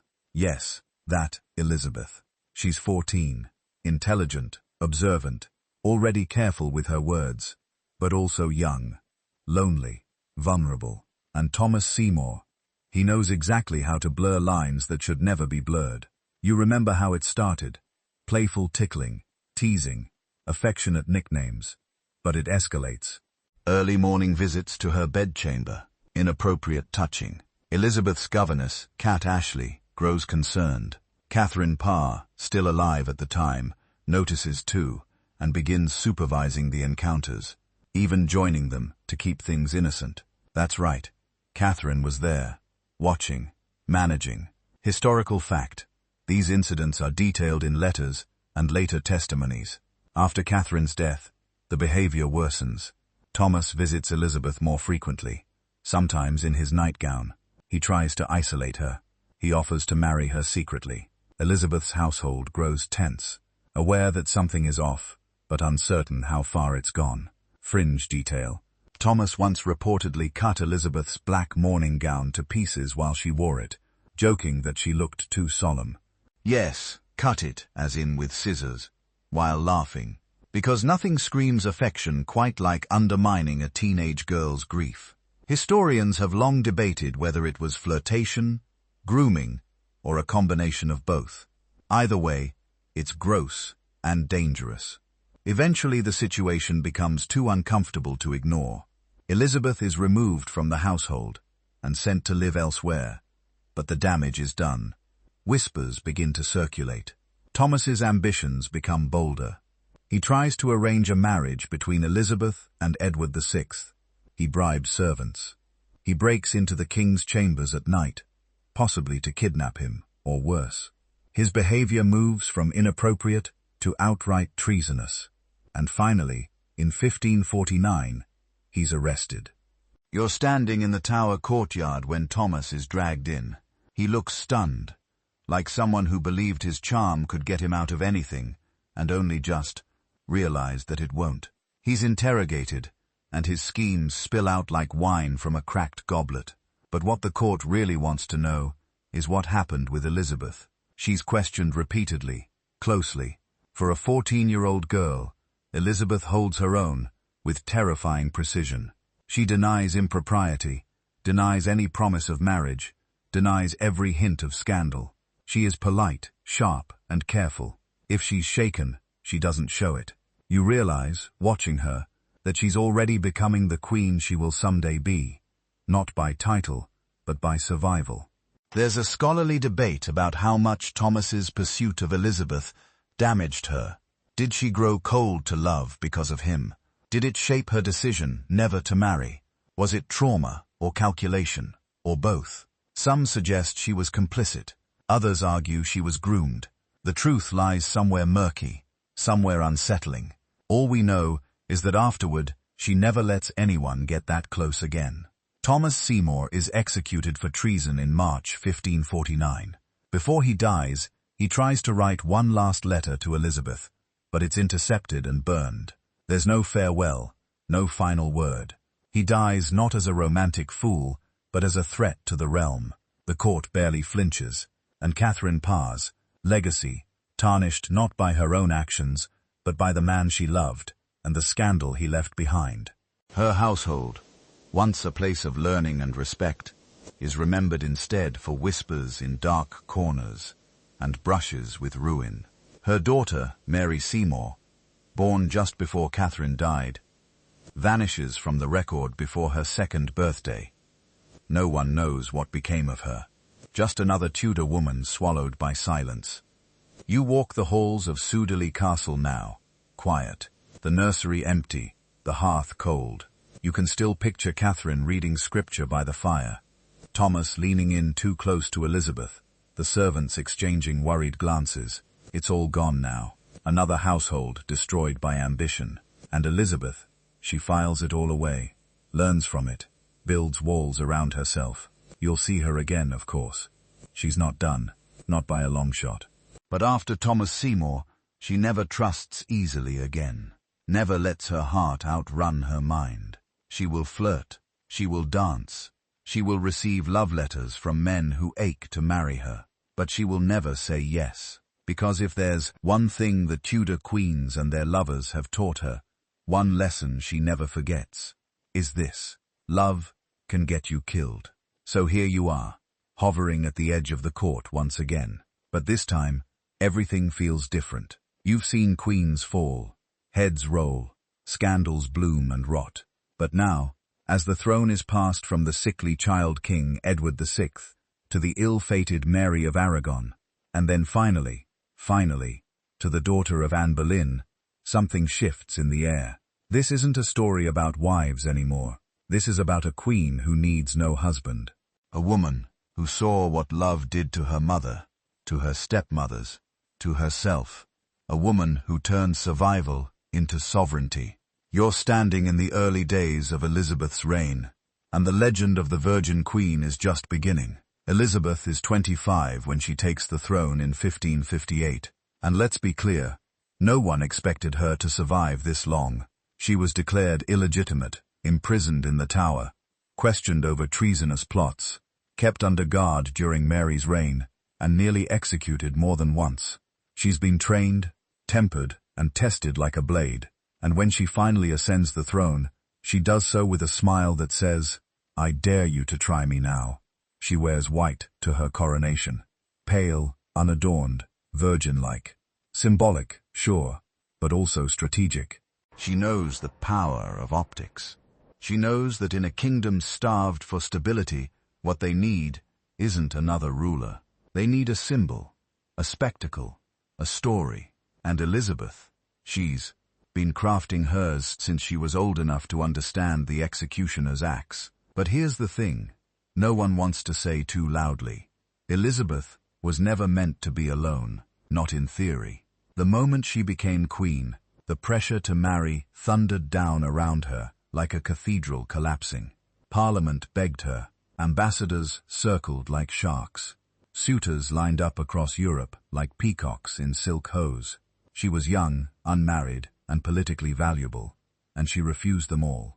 You watch her hold court in those early years, fending off marriage proposals like a cat swatting moths. Not with scorn, no, never that. With wit, with carefully chosen words, with that mischievous glint that says, "You can chase me, but I'll always be a step ahead." And there's one man who keeps pace longer than the rest. Robert Dudley. Historical fact. Robert Dudley, Earl of Leicester, was Elizabeth's childhood friend. They'd both been imprisoned in the Tower during Mary's reign. He just down the hall. After Elizabeth becomes queen, Dudley is appointed Master of the Horse, a position that requires constant close proximity. Naturally, the rumors begin immediately, and they don't stop. They spend hours together, ride out on hunts, whisper in corners. She calls him Sweet Robin. He's handsome, charming, and fiercely loyal. The chemistry between them is undeniable. Even ambassadors comment on it. And here's where things get complicated. Robert Dudley is married. His wife, Amy Robsart, lives far from court. She's rarely seen, sickly they say, depressed, some whisper. And when Amy dies suddenly in 1560, falling down a staircase and breaking her neck, well, you already know what happens next. Fringe detail. The coroner's report on Amy's death noted 2 wounds on her head, and no evidence of a struggle.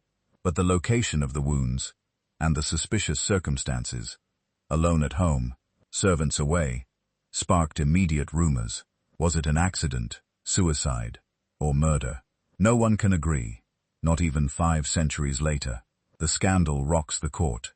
Elizabeth doesn't marry Dudley. She can't. Not after this. The rumors would destroy them both. Instead, she draws back, keeps him close but not too close, promotes him, flatters him, and uses him as a warning to others. You may think you understand the game, but I write the rules. There's a scholarly debate that never dies. Did Elizabeth ever truly love Dudley? Were they lovers, secretly married? Or was it all a carefully crafted performance to keep her courtiers off balance and her throne secure? Some argue she wanted to marry him and changed her mind after Amy's death. Others say she never intended to, that he was a decoy, her favorite toy in a world full of blades. You, watching from the side of a summer garden where Elizabeth walks arm in arm with Dudley, can't help but wonder. She smiles at him, listens to him, laughs at his stories, but her eyes scan the horizon constantly, like she's never fully relaxed, like she knows she's being watched, because she is. Every second, every smile is a political move, and every sigh has consequences. Elizabeth flirts with kings and princes like a cat batting string. She entertains marriage proposals from the Duke of Anjou, from Philip of Spain, yes, her sister's widower, from archdukes and Habsburgs and heirs to thrones you've never heard of. But each time she finds a reason to delay, to deflect, to politely decline. And every time she does, the legend grows. The Virgin Queen, not untouched necessarily, just unmarried, unclaimed. She turns chastity into power, virginity into propaganda. Her face appears in paintings surrounded by pearls, moons, and symbols of purity. Her motto becomes, Semper Idem, always the same, and she means it. But make no mistake, Elizabeth is not lonely. She has favorites. Dudley is only the first. There will be others, suitors with flushed cheeks and hopeful poems, ambitious young men who rise quickly and fall just as fast. But none of them ever own her. She allows desire but not possession. She plays the game better than anyone who ever sat on the throne before her. You watch her at twilight, standing on a palace balcony as the sun slips behind the trees. Her gown shimmers like water. Her ladies hover at a respectful distance. Dudley stands beside her, not touching, not seeking, just there. And you wonder, does she ache? Does she long for the warmth of a real hand, a real home, a husband? Or did she burn that part of herself long ago, the day her mother's head fell into a basket? Love for Elizabeth is not a blessing. It's a trap she escaped, and she never lets herself forget what it cost her mother to try and have both. Riding together through Windsor's green parks, whispering during council meetings, exchanging long glances across a crowded hall. And you know, everyone knows, that what they share isn't just friendship. It's deeper, stranger, more dangerous. Is it love? Maybe. Is it power? Definitely. Whatever it is, it's intimate, intoxicating, and entirely unsanctioned. Let's be clear. Elizabeth doesn't do anything by accident, not even her affection. And Dudley, he knows how to work it. He plays the humble servant, the ever-loyal companion. But you've seen how he smiles when the other courtiers bow. You've seen how his eyes flick over ambassadors, daring them to question his place. He may not wear a crown, but he's closer to it than any man dares dream. Historical fact. Elizabeth elevated Dudley to Earl of Leicester in 1564, a powerful title granted long after Amy Robsart's mysterious death. By then, rumors of their relationship had already spanned years, and despite the scandal, she never fully let him go. Even when marriage was politically impossible, she kept him close. His rooms were always near hers, his influence unmistakable. But the court never forgets Amy Robsart. That fall down the stairs, still suspicious, still unresolved, hangs over Dudley like smoke. Every time Elizabeth smiles at him, someone raises an eyebrow. Every promotion he receives, every whisper in her ear, stirs fresh speculation. Was it an accident, a suicide, or something worse? Fringe detail. After Amy's death, Dudley sent repeated messages, urging a full and public inquiry into the matter. He knew the rumors could destroy him. The coroner's inquest concluded it was an accident, but almost no one believed it. The staircase, after all, wasn't steep enough.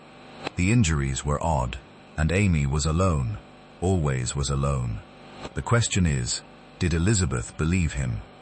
You watch her face when someone mentions Amy's name. It freezes, just for a moment. Then the smile returns. Ever the performer. Elizabeth, ever the performer. But there's something behind her eyes, something that says she knows, or at least suspects, and she makes her choice anyway. She never marries him. She keeps him dangling for decades, just close enough to feel the warmth, but never close enough to reach it. And maybe that's love, in the only way she can allow it. Maybe it's punishment. Maybe it's both. You're at Kenilworth Castle in 1575, watching Dudley throw the grandest party in Tudor memory. It's a spectacular gesture. Lavish banquets, water pageants, fireworks.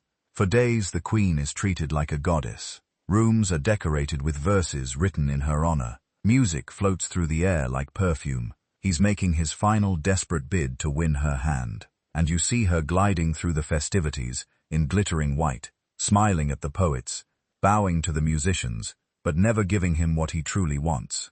She leaves, unmarried again. There's an open scholarly debate about Elizabeth's inner life, whether her refusal to marry Dudley stemmed from fear, strategy, or deeper mistrust. Did she doubt his involvement in Amy's death? Did she see his ambition and recoil? Or was it the simple truth that loving him was enough, but marrying him would have ruined them both? What we do know is this: she kept him close, always. Through plague, through politics, through rising favorites and foreign wars, Dudley was her anchor. When he married someone else in secret, a young countess named Lettice Knollys, who happened to be Elizabeth's cousin, the Queen's rage was volcanic. She banished Lettice from court, called her the she-wolf, refused to ever see her again. You don't cross the Virgin Queen and walk away unburned. Still, Dudley survived it, apologized, returned to favor, because Elizabeth forgave him more than she ever forgave anyone else. He understood her loneliness, her pride, her fear. When her counselors pushed her to marry foreign princes, he was the one who reminded her she didn't need to. When war loomed, he stood beside her. When her strength faltered, he steadied it. Historical fact: Robert Dudley was one of the commanders at the time of the Spanish Armada in 1588. He was trusted with military responsibility, despite his lack of experience. That trust came directly from Elizabeth, who, even as her other advisors questioned his qualifications, never did. You remember the last time she saw him, September 1588, just after the Armada, just after England's unlikely triumph over Spain. He was ill, but still standing, still smiling, still trying to be the man she needed. He left her a letter, his final one. Elizabeth kept it in a locked box at her bedside for the rest of her life. On it, in her own hand, she wrote, "His last letter." Fringe detail. The letter still exists today. Faded ink, shaky handwriting, nothing dramatic, just ordinary affection. But Elizabeth cherished it like a relic. In a life of masks and politics, that letter was something real. When he died, she locked herself away, refused food, refused company. For days, no one could reach her. The court panicked. But you understand, she had lost more than a favorite. She had lost the one man who'd loved her as both queen and woman. She never named a new favorite, not truly. Oh, others came. Young, brash, handsome, but none of them filled the space Robin left behind. You see her in her later years, wrapped in white and pearls, her face powdered like marble.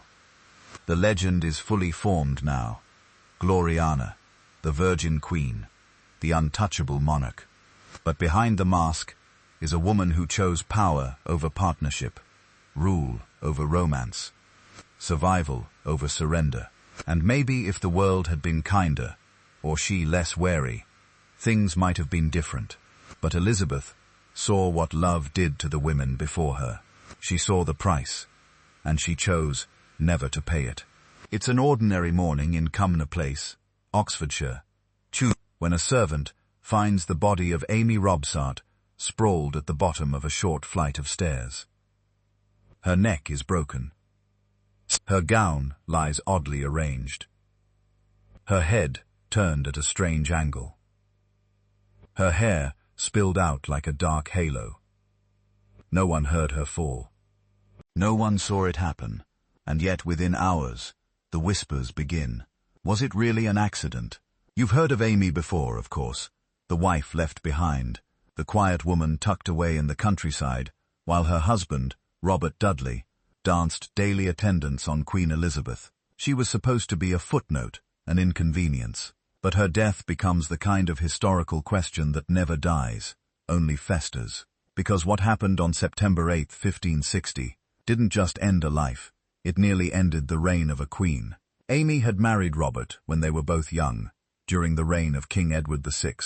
It was a love match, so they said, which was rare enough for nobles. But you can imagine what that meant. Two ambitious teenagers with nothing but prospects and promises, caught up in a family of schemers. When Robert's father, John Dudley, Duke of Northumberland, was executed for attempting to place Lady Jane Grey on the throne, Robert's fortunes fell. He was imprisoned in the Tower. Amy stood by him, wrote to him, waited, and then came the miracle. Robert was released. Elizabeth, newly crowned queen, named him her Master of the Horse. He rose faster than anyone thought possible. But Amy, she stayed behind. Historical fact. After Elizabeth's succession, Amy lived away from court, often in rented country houses. She rarely saw her husband. They wrote occasionally, polite, restrained letters, but it was clear they lived in separate worlds. Amy increasingly isolated, Robert basking in royal favor. Fringe detail: Amy suffered from a mysterious illness in her final months. Her servants described her as pained, melancholic, often bedbound. Some now speculate she had breast cancer, which was poorly understood at the time and often accompanied by bone weakness. Others wonder if the illness was less physical, depression, despair, or even poisoning, though by whom remains an open question. The day she dies, Amy insists all her servants attend a fair. She's unusually insistent. They obey reluctantly. When they return, she's dead. The stairs she fell down, only a few steps, not enough to break a healthy person's neck, but her collarbone is shattered. The coroner's inquest concludes it was accidental, a tragic fall, but you can feel the tension rising. No one believes it. The rumors erupt like wildfire across Europe. Amy's death is a scandal with legs. Suddenly Robert Dudley, already controversial for his intimacy with the Queen, is suspect. The idea that he arranged to have his wife killed to marry Elizabeth spreads fast. Some think he had her pushed. Some think poison weakened her bones. Some think Elizabeth was involved. And here's where things get messy. Because Elizabeth, whether innocent or not, knew the optics. The moment she hears of Amy's death, she retreats, stops seeing Dudley privately, refuses to consider marriage to him, despite their deep connection. She knows the court would never accept it now. Not after this. Marrying him would stain her reign forever. Amy's broken body becomes a ghost that haunts every throne room, every council meeting, every chapel, where Elizabeth might have once whispered, "I do." There's an open scholarly debate that still simmers like a low-burning fire. Was Amy's death truly an accident? The inquest with its 12 jurors found no evidence of foul play. The verdict was legally clean. But legally clean doesn't mean morally clear. Some historians believe Amy may have taken her own life, aware her husband was slipping away, hoping to shame him or prevent his reign. Others think she was murdered, by Dudley, by one of his overzealous retainers, or even by a rival faction, hoping to frame him and destroy his chances with the Queen. You stand in the empty stairwell at Cumnor Place, the house now long gone, and try to imagine it, a lonely woman, deeply aware of her position, her husband distant, the Queen suspiciously affectionate, her own health deteriorating, and a decision, conscious or not, that would change the course of English history. Because Amy's death doesn't just stop a marriage, it solidifies Elizabeth's image. After that, the Queen begins leaning more heavily into her role as the Virgin Queen. If she had ever truly considered marrying Dudley, she abandons the thought. Now the political cost is too high, the court too fragile, and so she folds away whatever private feelings she had, buries them beside Amy, and lets the legend take root. But she never lets Dudley go. She keeps him at her side, promotes him, entrusts him with power, but never again does she allow the idea of their marriage to breathe. When foreign ambassadors ask if he's her lover, she offers a withering smile. "I will have but one mistress here," she says once, reportedly to Lettice Knollys, after Dudley's secret remarriage, "and no master." Still, she keeps Amy's portrait. It's tucked away, but it's there. You wonder sometimes if she ever looks at it. You wonder if she ever feels guilty. Not for the death itself. Perhaps she truly knew nothing, but for what followed. For turning a man's heartbreak into a headline. For using a woman's corpse as a cautionary tale, for wrapping herself in innocence while the shadows did their work behind her. And Amy, she becomes a story no one tells directly, mentioned in footnotes, whispered about in anti-Elizabethan pamphlets, used as a warning against courtly ambition. But in truth, she was just a woman, married young, left behind, dying far from power. She didn't choose this ending, but she became its symbol. And every time Elizabeth walked past a suitor's hopeful eyes, every time she smiled and said, "Not today," every time she let love simmer, but never boil, you can hear it, a body thudding softly down a staircase. Some women learn to survive by stepping back into the shadows. Others, like Lettice Knollys, seem born with the gall to march straight into the sun, even knowing it might burn them alive. You first spot her at court in the early 1560s, a flash of auburn hair, a tilt of the head that feels just a little too confident, a smile that hints she knows more than she says. She moves like someone who's always one step ahead of her scandal, and honestly, you kind of admire it. Lettice is no stranger to power. She's Elizabeth's cousin, niece to Anne Boleyn through her mother, and therefore part of the Tudor blood. She's married respectably to Walter Devereux, a nobleman who dutifully traipses off to Ireland to chase rebellions and ambitions. They have children, build their estates, perform the expected rituals. But when Walter dies in 1576, possibly of dysentery, possibly of stress, possibly after receiving some very bad news from home, Lettice makes the one choice no Tudor woman was supposed to make. She marries Robert Dudley. Yes, that Robert Dudley, Elizabeth's Robert Dudley. Let's pause here and consider what kind of gall that takes. The Queen has been in love with this man for 20 years. Sure, she's never married him, but he's hers in every meaningful way. To go behind her back and take the man she never allowed herself to have. That's not just impolite, that's practically treason. Historical fact. Lettice Knollys and Robert Dudley married in secret in 1578 at Wanstead House. Elizabeth found out months later, and when she did, the fury was immediate, volcanic, and terrifying. Lettice was banished from court on the spot, not merely dismissed, banished. She would never again be allowed in Elizabeth's presence. You see the Queen that morning, dressed in white, lips thin with rage, eyes dark with betrayal. It's not just that she lost a man she loved, it's that she lost control. Lettice was her cousin, her mirror, the reminder of everything she gave up to keep the crown. And now this woman, who shared her blood, had stolen what Elizabeth never allowed herself to have. A private life, a marriage, a chance at ordinary happiness. Fringe detail. Elizabeth didn't just banish Lettice.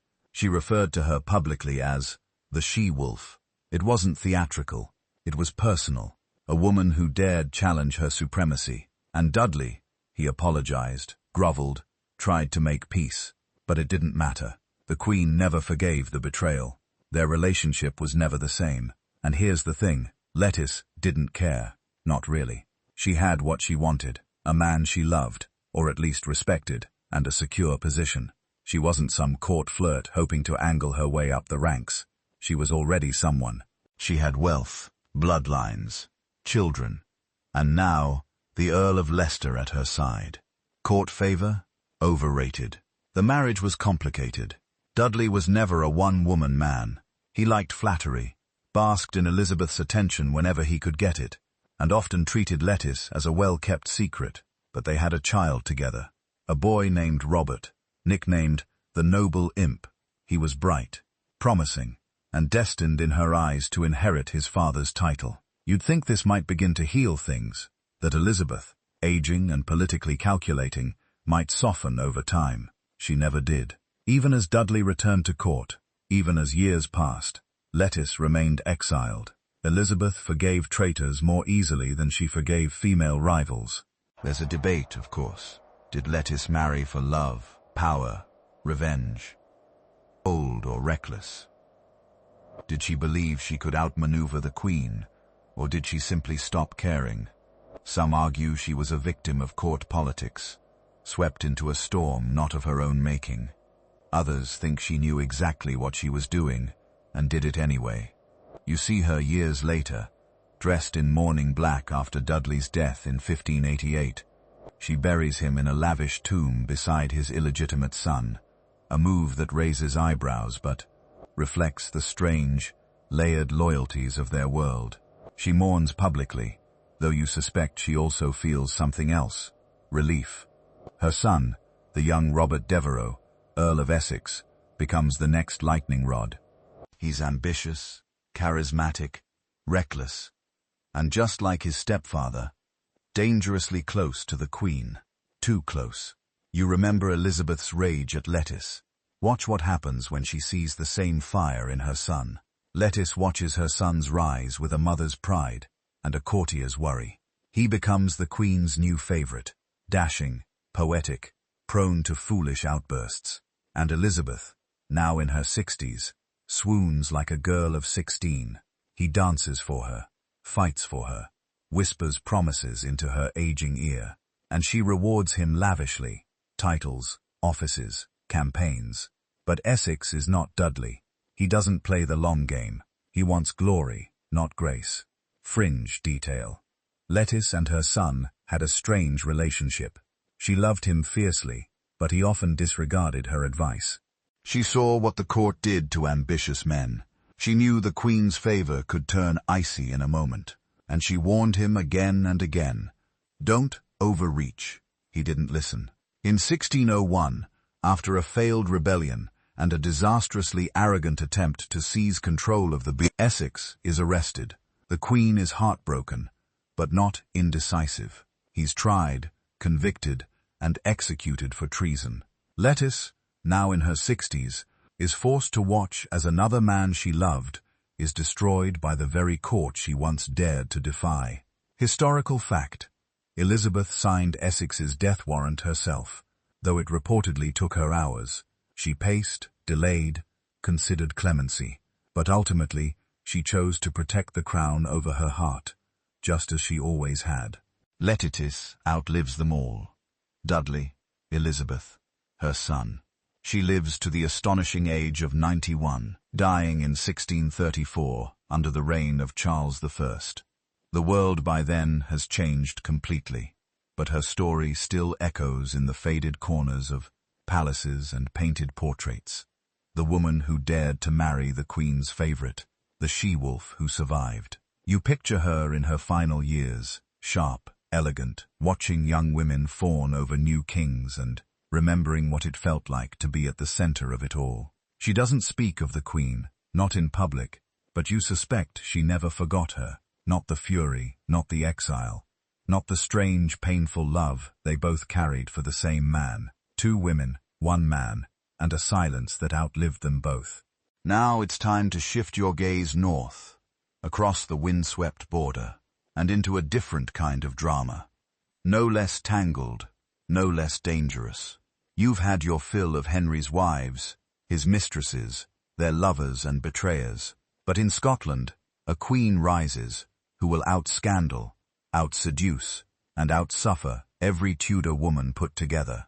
Her name is Mary, and if Elizabeth is England's virgin queen, Mary, Queen of Scots, is its mirror image, tragic, passionate, and eternally doomed. You meet her first in France, a teenage girl, already steeped in Catholic grandeur. She's married to the sickly Dauphin Francis, and crowned Queen Consort of France before she'd retomb. Even old enough to legally toast herself, the court calls her beautiful. Long auburn hair, pale skin, eyes like dusk. But more than that, Mary is political gold. She's Queen of Scotland by birth, Queen of France by marriage, and, most dangerously of all, a claimant to the English throne by blood.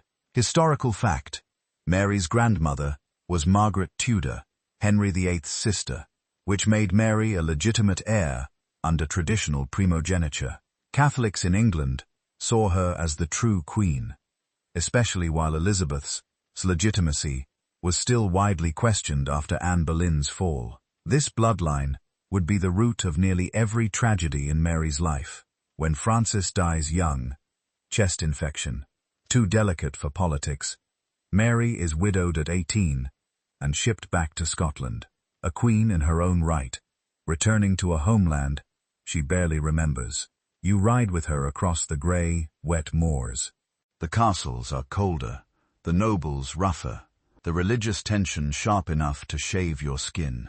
Scotland is no velvet court. It's flint and bone. Protestant reformers call her a papist puppet. Men circle her throne like carrion birds. And Mary, she tries. You have to give her that. She tries diplomacy, marriage negotiations, careful governance. But she is a romantic, fatally so. While Elizabeth keeps her heart in a locked box, Mary seems to wear hers sewn right onto her bodice. And that's where the trouble starts. Because here comes Henry VIII, Lord Darnley. Tall, handsome, vain. A peacock in human form. He's also her cousin, which seems to be a selling point at the time. More importantly, he has English nobility, another claimant to the English crown. Marrying him seems like a power move. A way to solidify Mary's position and produce an heir with an even stronger royal claim. But you already see the flaw. Darnley is a disaster. Historical fact. Mary married Darnley in 1565, but the honeymoon didn't last. He quickly revealed himself as arrogant, politically inept, and prone to drunken outbursts. He demanded the crown matrimonial, essentially equal rule, and sulked when Mary refused. The marriage becomes a war zone. Darnley's charm withers into cruelty. He resents Mary's power, mocks her counselors, undermines her authority in public. And then comes the scandal. You can practically hear, building like a drumbeat, the murder of David Rizzio. Ah, yes. Rizzio, Mary's private secretary, an Italian musician turned diplomat. He's close to her. Too close, people whisper. There are rumors, always rumors, that he's more than just her secretary, that he's her lover, that he's the true father of the child growing in her womb. The Protestant lords hate him. Darnley hates him more. Fringe detail. Rizzio was stabbed 56 times in front of a pregnant Mary during a dinner at Holyrood Palace. Darnley and his co-conspirators dragged Rizzio out from her private rooms, pinned him to the floor, and butchered him within earshot of the court. His blood stained the floor so deeply, they say you can still see the marks today, even after centuries of cleaning and restoration. You're there, standing just outside the chamber, as the screams pierce the stone walls. Mary, clinging to her belly, face pale with terror. Rizzio's body left sprawled in the corridor like trash. It's not just a murder, it's a warning. Darnley has crossed a line, and Mary, she never forgives him, but she uses him, because she's clever even now. She pretends reconciliation long enough to get him under control, long enough to give birth to their son, James VI of Scotland, the future James I of England, the heir who will eventually unify the crowns, the child that should have saved her reign. Instead, it's the beginning of her end.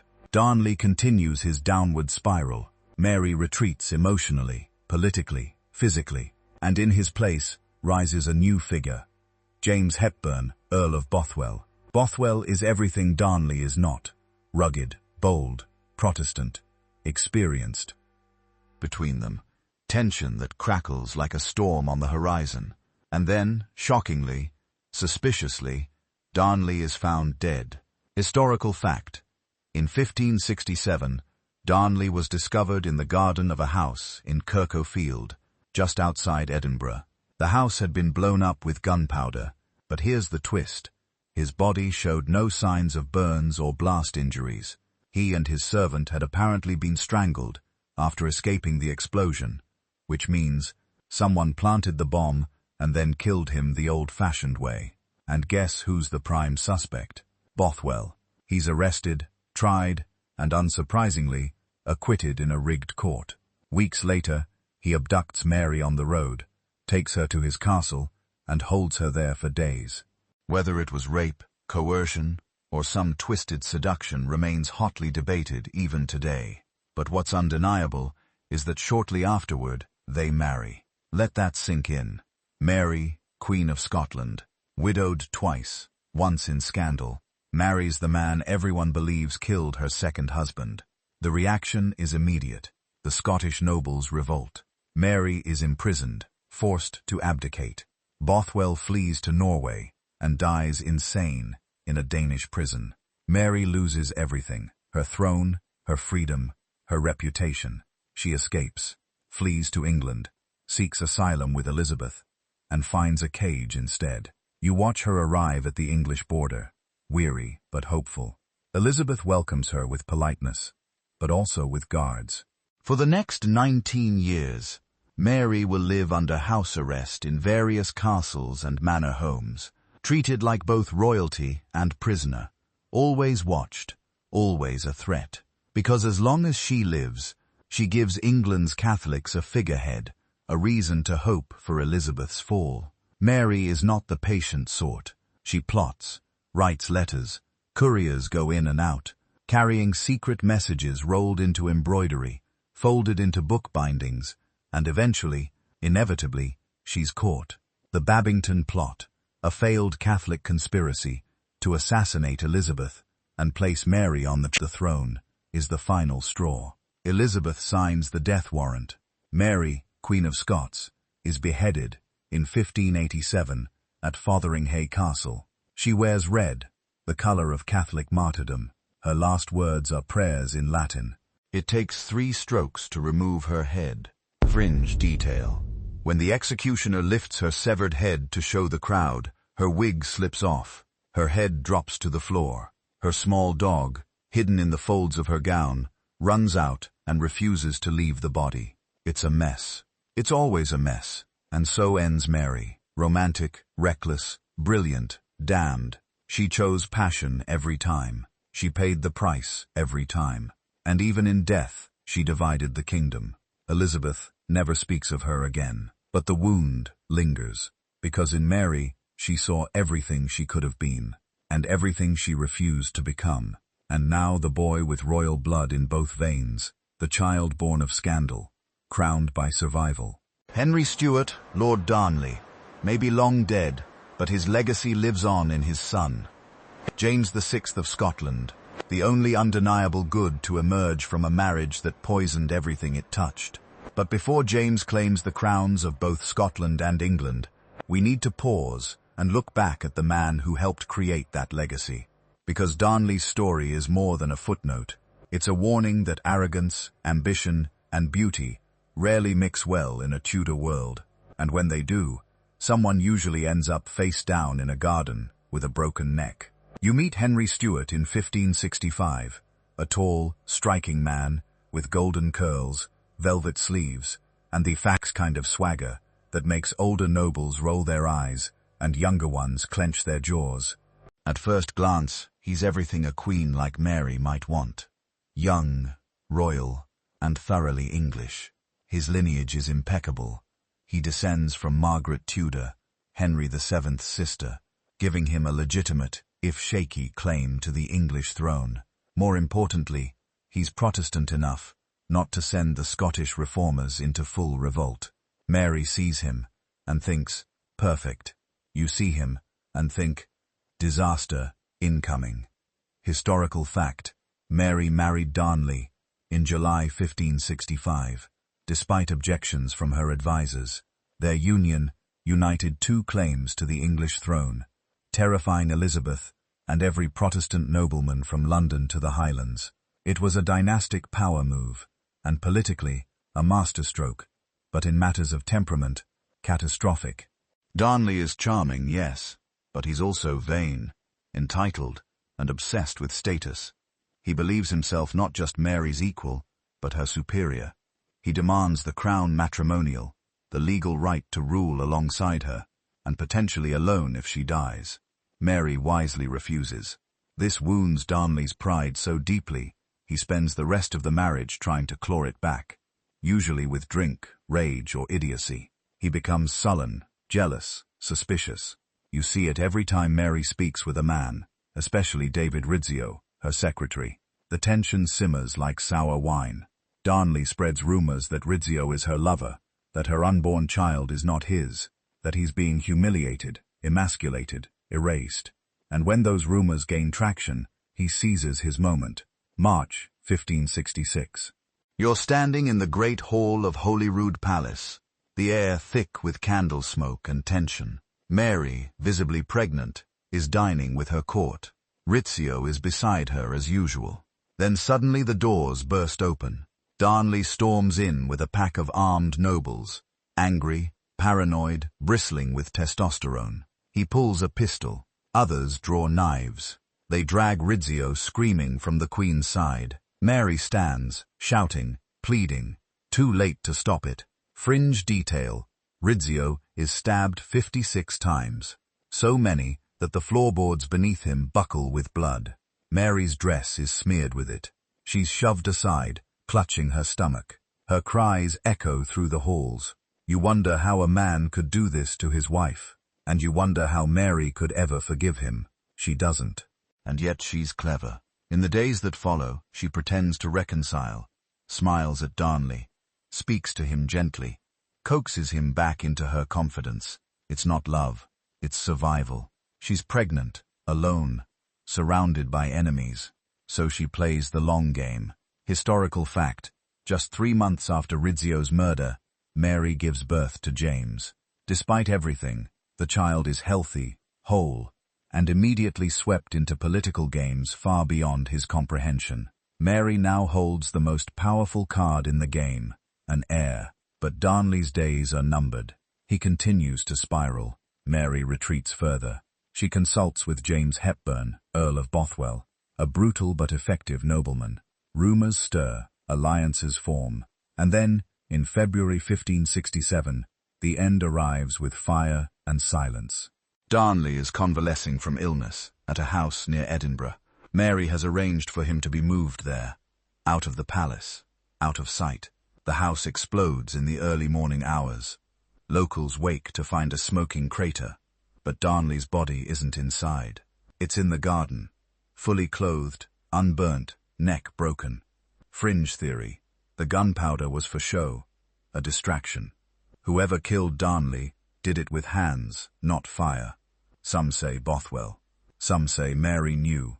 Others say she was a pawn, manipulated into cleaning up a political mess created by others. The question never truly finds an answer. The reaction is swift. The Scottish nobles are outraged. Darnley was awful, yes, but he was a king. And within weeks, Mary does something truly shocking. She marries Bothwell, the man most suspect in her husband's murder. She claims he abducted her. Maybe he did, but the wedding proceeds. Catholic and Protestant alike recoil. From here, Mary's life unravels. Her nobles rebel. She's imprisoned, forced to abdicate. She flees to England and begins her long imprisonment under Elizabeth's watchful eye. But we'll come back to that. Let's stick with Darnley for now, because here's the twist. In death, he gets what he always wanted. His son becomes king, James VI of Scotland, and eventually, after Elizabeth dies childless, James I of England, the first ruler of both kingdoms, the man who finally unites the crowns through the very bloodline that cursed his parents. There's a debate about how much of Darnley's madness James inherited.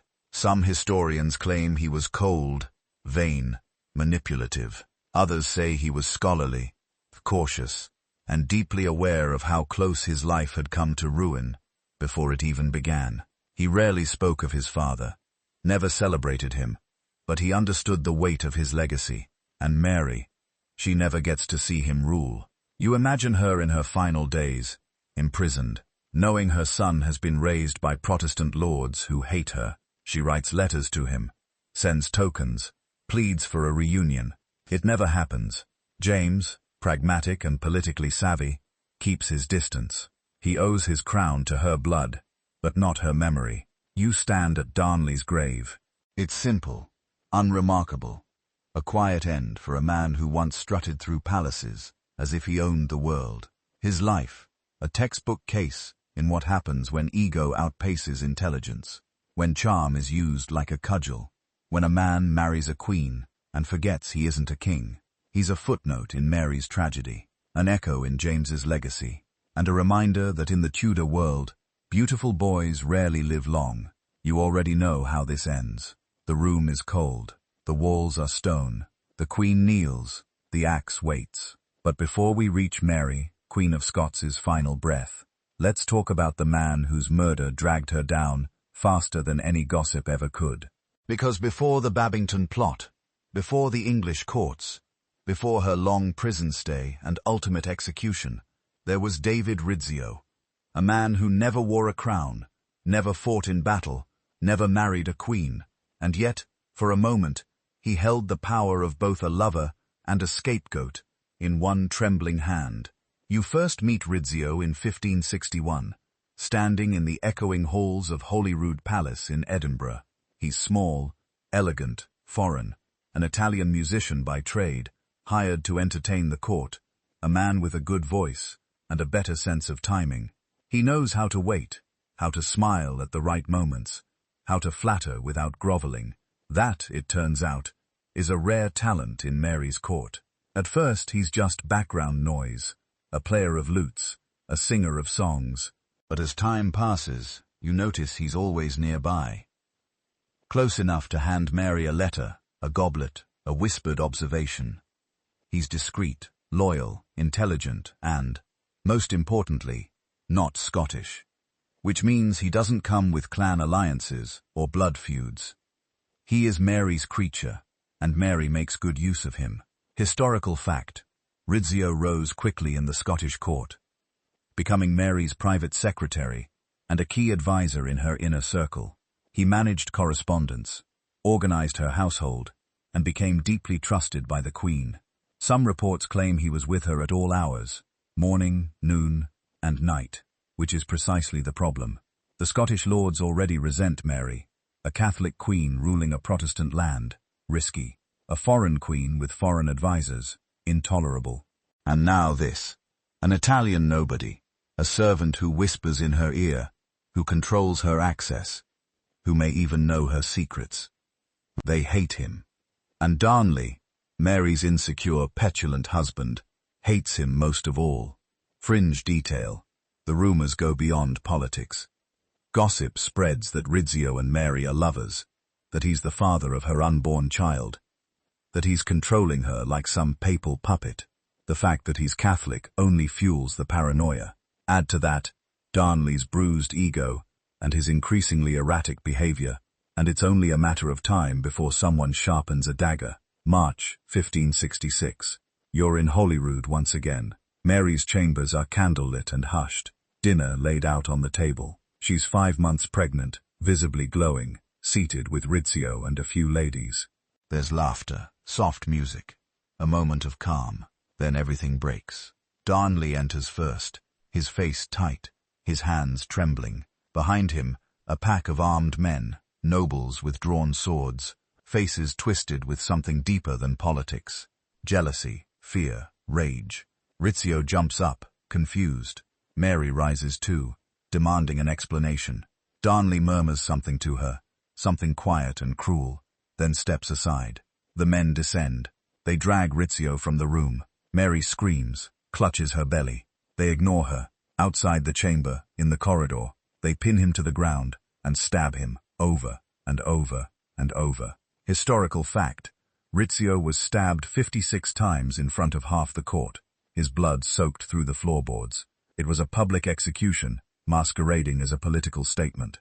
The lords claimed he was undermining the kingdom, manipulating the queen, but really, it was a brutal display of masculine panic. Mary is traumatized, terrified, but she doesn't collapse, and she plays the long game. She pretends to forgive Darnley, coaxes him back into her favor, just long enough to escape the grip of the men who murdered her friend, just long enough to gather power, just long enough to set her sights on revenge. And the irony, Rizzio's death achieves the opposite of what the lords intended. Mary doesn't lose control. She tightens it. Public opinion sways. People see her not as a foreign tyrant, but as a grieving woman, a strong queen, standing alone against brutality. Sympathy swells. Darnley becomes more hated than ever, and the unborn child inside her miraculously survives. She gives birth to James VI, her heir, her son, a living rejection of the violence that tried to tear her down. There's a strange, poetic debate among scholars about Rizzio's role in all this. Was he really Mary's lover? Some argue their closeness suggests intimacy. Others believe it was purely platonic, loyalty mistaken for seduction. Was he power-hungry? Or was he just the unfortunate target of men who couldn't imagine a queen trusting someone who didn't look like them? The truth, as always, is layered and lost. Fringe theory. Some believe Darnley didn't just murder Rizzio out of jealousy. They think he feared being replaced, not just as a husband, but as a father. That maybe he suspected, or knew, that Rizzio was the real father of Mary's child. It's unlikely, but rumors are fuel in royal courts. Facts matter less than belief, and belief. Within weeks, the nobles rise against them. The Confederate lords march on Mary and Bothwell. The Queen, riding beside her new husband in armor, is a ghost of the woman she once was. Haunted, cornered, desperate. They surrender at Carberry Hill without a fight. Bothwell flees. Mary is imprisoned, and just like that, the story ends, or so it seems. Bothwell escapes to Scandinavia, but justice, or karma, catches up. He's arrested in Denmark, accused of piracy, and imprisoned in a dungeon. He dies there, insane, filthy, chained to a pillar after a decade of isolation. A man who once seduced a queen, reduced to an animal scratching at stone walls. No funeral, no last words, just rot. Historical fact: James Hepburn died in 1578, after nearly 10 years of imprisonment. He lost his titles, his fortune, his mind. He left no legitimate heirs, just ruin. Mary, meanwhile, is forced to abdicate in favor of her infant son. She escapes captivity once, tries to rally support, loses the Battle of Langside, and flees to England, where she seeks protection from her cousin Elizabeth. Big mistake. Elizabeth sees her not as a cousin but a threat. For nearly 2 decades, Mary is held under house arrest. Lavish prisons, yes.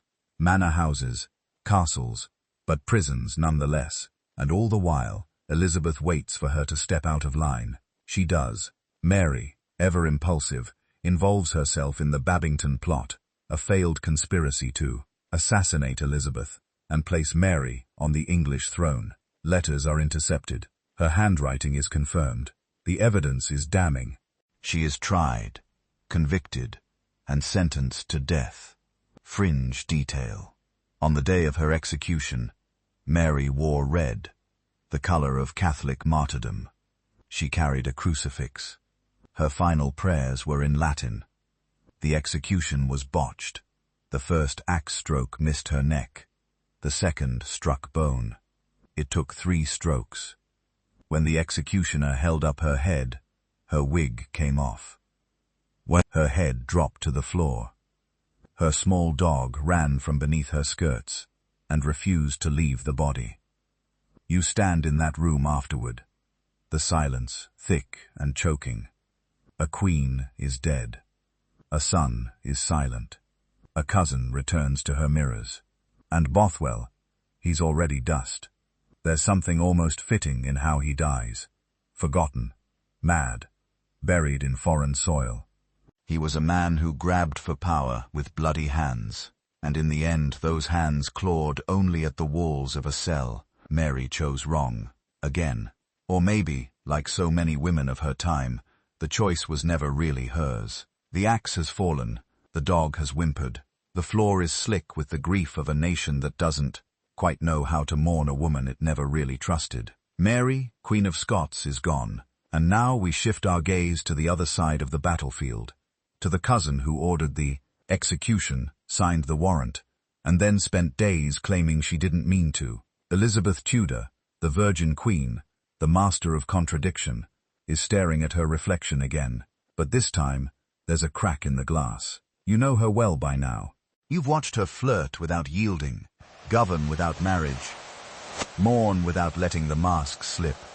And yet, as her reign stretches on, one truth becomes clear. For all her power, all her wit, all her mastery of performance, Elizabeth's life is haunted by the ghosts of love, both the ones she denied herself and the ones she may have, just maybe, allowed too close. Time to talk about another Robert. Not Dudley, the long-burning torch of her youth, but a newer flame, Robert Devereux, 2nd Earl of Essex. He enters her life like a gust of wind in a locked room, loud, handsome, reckless, and about 30 years too young for subtlety. Historical fact. Robert Devereux was the stepson of Robert Dudley and cousin to Lettice, Knollys, the woman Elizabeth banished from court for daring to marry her favourite. That alone should have made him poison, but no, the Queen sees him, and something clicks. Not romantic love, not exactly, but something dangerously close. You watch them circle each other across the polished floors and political chambers. He calls her sweet mistress. She calls him my Robin. Yes, another Robin. She showers him with gifts, titles, lands. He returns the favor with poems, flattery, and reckless heroics. Everyone knows what's happening, and no one can stop it. It's not a love affair in the physical sense, perhaps, but emotionally, it's an inferno. The court is stunned. Here is Elizabeth in her 50s and 60s, still holding court with a boy in his 20s. She dances, flirts, argues with him in public. He sulks, pouts, storms out of meetings. Their relationship is a carousel of indulgence and fury. She promotes him, then punishes him, then promotes him again. Fringe detail. At one point, Essex bursts into her private chambers unannounced, while she is half-dressed. It's a shocking breach of etiquette, the kind of thing that could have gotten any other man hanged. But Elizabeth forgives him quickly, too quickly. Everyone sees it. Everyone wonders. You wonder too. But Essex is not Dudley. He lacks patience, strategy. He's not interested in keeping the Queen pleased. He wants to rule. He grows bold, starts speaking over her, challenges her decisions. He's sent to Ireland to put down a rebellion, and instead of crushing the Irish, he makes a truce with them, without permission, abandons the campaign, and returns to England in disgrace. Still, Elizabeth gives him another chance. She always gives him another chance, until the day he finally pushes too far.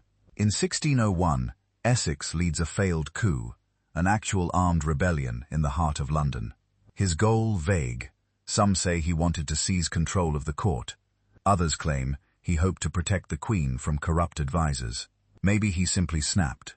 The man who once danced for Elizabeth in velvet hose now rides through the streets with a sword and a death wish. He is arrested within hours. Historical fact. The trial is swift. He is found guilty of treason. He writes to the Queen, begging for mercy. She delays the execution once, twice, but finally signs the order. He is beheaded on Tower Green. Fringe detail. The executioner botched it. The first stroke didn't kill him, nor the second. It took 3 again, as with Mary. Some say the Queen cried when she heard. Others say she turned to her mirror and whispered his name. There's a scholarly debate about what Essex meant to Elizabeth. Was he a substitute for Dudley? A political weapon she didn't know how to control?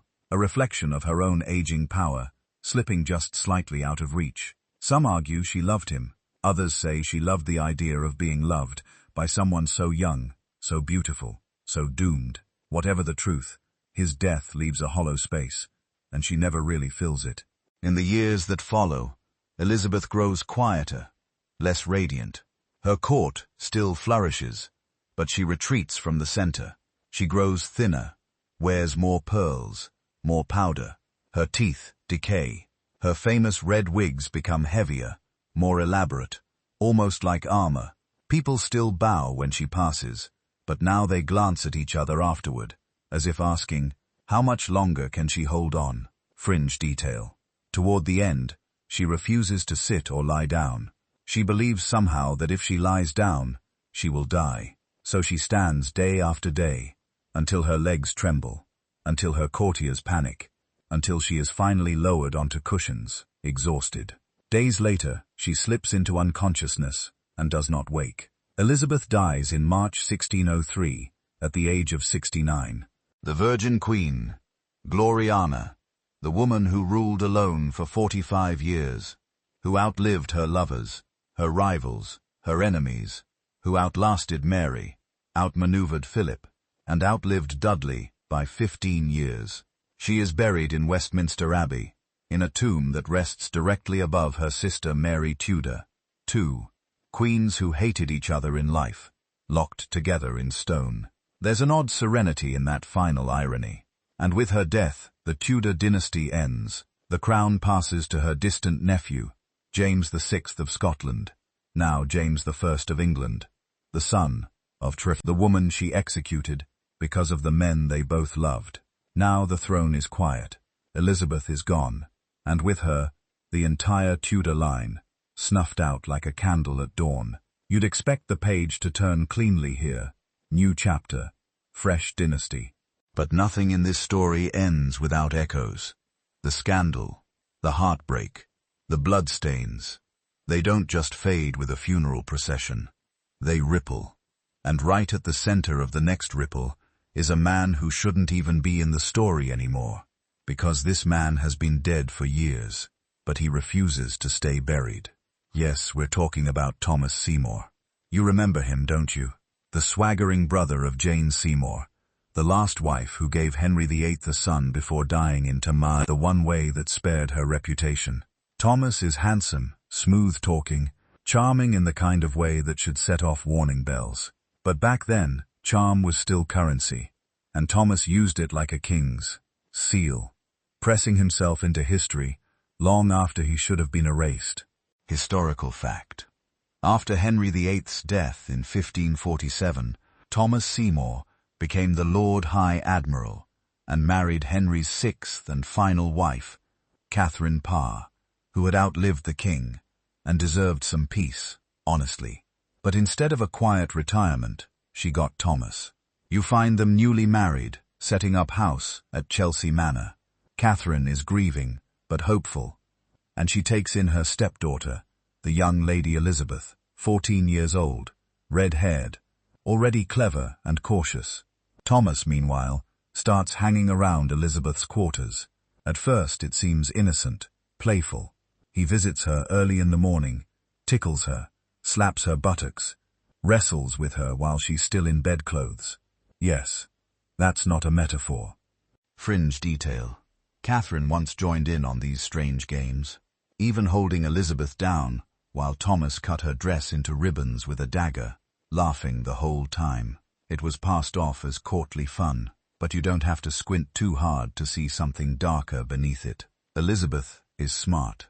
She sees the line and realizes Thomas is about to cross it, or maybe he already has, so she leaves. Or rather, Catherine sends her away, possibly out of jealousy, possibly to protect her. Either way, Elizabeth escapes, just in time. But the story doesn't end there. Thomas Seymour's ambition knows no bounds. He wants power, real power. So he sets his sights on Elizabeth again, but this time with a proposal. Marriage. Yes, to the girl who was tickled in her nightgown. The girl who is second in line to the throne. It's grotesque, transparent, and very nearly successful. There's an open scholarly debate about whether Elizabeth truly reciprocated any affection for Seymour. Some suggest she was a girl, starved for attention, manipulated into believing he cared for her. Others say she flirted back, enjoyed the attention, and was more calculating than we give her credit for. What's not debated is that Seymour's actions were dangerously inappropriate and politically suicidal. Because here's what happens next. Thomas starts plotting. He tries to gain control of the king, young Edward VI, just a boy at the time, by sneaking into his chambers at night. Yes, he literally breaks into the king's bedroom with a loaded pistol. This doesn't go over well. He's arrested, tried, executed for treason in 1549, and you'd think that'd be the end of him. Another reckless man who flew too close to the Tudor flame and got incinerated. But no, he becomes something else entirely, a scandal-shaped ghost. Because years later, long after she's queen, Elizabeth's enemies will use Seymour's name like a dagger. Every time she resists marriage, they whisper, it's because of what he did. Every time she refuses intimacy, they say, he ruined her. Every refusal to be touched, to be claimed, to be controlled, blame Thomas Seymour. Fringe theory. Some claim Elizabeth was no virgin at all, that she lost her innocence to Seymour at 14, and her entire identity as the Virgin Queen was built as a shield against that shame. Others argue the opposite, that Seymour was her first lesson in survival, that she learned early what happened to women who let love cloud their judgment, and she vowed never to be anyone's pawn again. You watch her decades later, seated on her throne in full regalia, the image of strength, and yet you remember the girl she was, pale-faced, alone, chased from one household to another. You remember the inquiry she endured after Seymour's arrest, interrogated for hours, her letters searched, her words twisted. She was 16, and already she understood. The crown would never protect her. Only her wits could do that.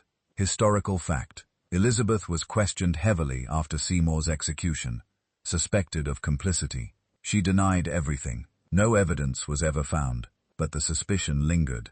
She survived it.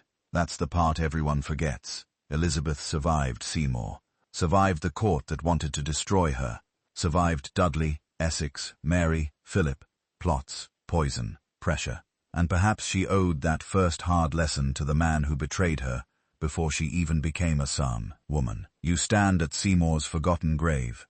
Simple, unmarked, no tomb, no legacy. Just a name, etched in scandal and whispers. And yet somehow his shadow touches the whole dynasty, because every queen who came after him had to live in the wake of what he taught them, how love could be a weapon, how charm could rot into control, and how survival, real survival, meant stepping over the men who claimed to love you and walking alone into power. Elizabeth did that. Mary didn't. And Catherine Parr, she died in childbirth not long after marrying Seymour. Because of course she did. Because in the Tudor world, even the quietest queens don't get soft endings. Sometimes you wonder if Catherine Howard ever really stood a chance. She wasn't raised to be a queen, wasn't trained in court diplomacy, wasn't given the armor of education or the luxury of caution. She was just a girl, 15, maybe 16, when the king noticed her, beautiful, naive, and disastrously unprepared for what it meant to be loved by Henry VIII. But in the Tudor court, beauty is both currency and curse. And Catherine, she was rich in all the wrong ways. You meet her first at court in 1540, twirling through a dance with laughter on her lips and a gown too fine for her birth. She's a niece of the powerful Duke of Norfolk, placed in the household of Anne of Cleves, Henry's fourth wife, who it turns out is already teetering on the edge of dismissal. Catherine's presence in that household is no accident. The Howards are hungry for influence, and they know exactly how to bait the king's appetite. Historical fact. Catherine Howard was first cousin to Anne Boleyn, Henry's ill-fated second wife. Both were raised in the same ambitious family. Both were accused of adultery, and both lost their heads for it. Henry notices Catherine during the last gasps of his failed marriage to Anne of Cleves. The German queen is plain, awkward, and politically inconvenient.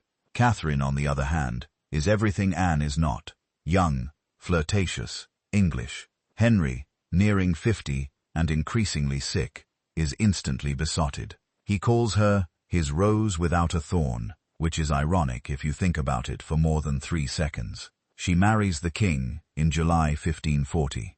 She is a teenager. He's almost 50. She calls him Your Majesty. He calls her sweetheart, and showers her with jewels and gowns and promises. The court whispers that she's the new Anne Boleyn, but Catherine is no Anne. She's not cunning, not calculating. She's a child in a lion's cage, and no one tells her where the teeth are. Fringe detail. Henry is grotesquely overweight at this point, with a festering leg wound that smells of death. Catherine is reportedly repulsed by him, and yet she plays her part. Beautiful, smiling, obedient. For a while it works, but Catherine carries secrets. Before her marriage, while living under the supervision of her step-grandmother, the Dowager Duchess of Norfolk, Catherine had engaged in flirtations, some consensual, some murkier. One was with her music teacher, Henry Manox. Another was with a young man named Francis Dereham, who referred to her as his fiancée, and claimed they had exchanged vows. These relationships were known, barely concealed by the other girls in the household. The Duchess's home was more scandalous than sacred. When Catherine becomes queen, Dereham resurfaces. He's given a post in her household, possibly at her request. It's foolish, reckless, but perhaps she thought she could control the past, that it wouldn't follow her into the palace. It always does. And then she makes the fatal mistake. She begins a relationship with Thomas Culpeper, one of the king's most favored gentlemen. Charming, young, handsome, a court golden boy. The attraction is mutual, dangerous. Some say they met in secret at night, that they exchanged love tokens, that there was a key to a back staircase involved. Others say they were just foolishly close. Too much talking, too many shared glances. There's an open scholarly debate about whether Catherine and Culpeper's relationship was consummated. Some historians believe they had a full affair. Others think it never reached the physical point, but was still damning enough. What's clear is that the King's Council viewed it as treason, and once the accusations started, the truth was irrelevant. Historical fact. In 1541, just over a year into her marriage, Catherine was arrested. Her past relationships with Manox and Dereham were exposed first. Then came the allegations about Culpeper. Letters were found, servants questioned. The web unraveled quickly. Fringe detail. One of Catherine's letters to Culpeper includes the line, "Yours as long as life endures." That one sentence sealed her fate. Whether it meant love or lust didn't matter. The king took it as betrayal. You see Henry's face when he finds out.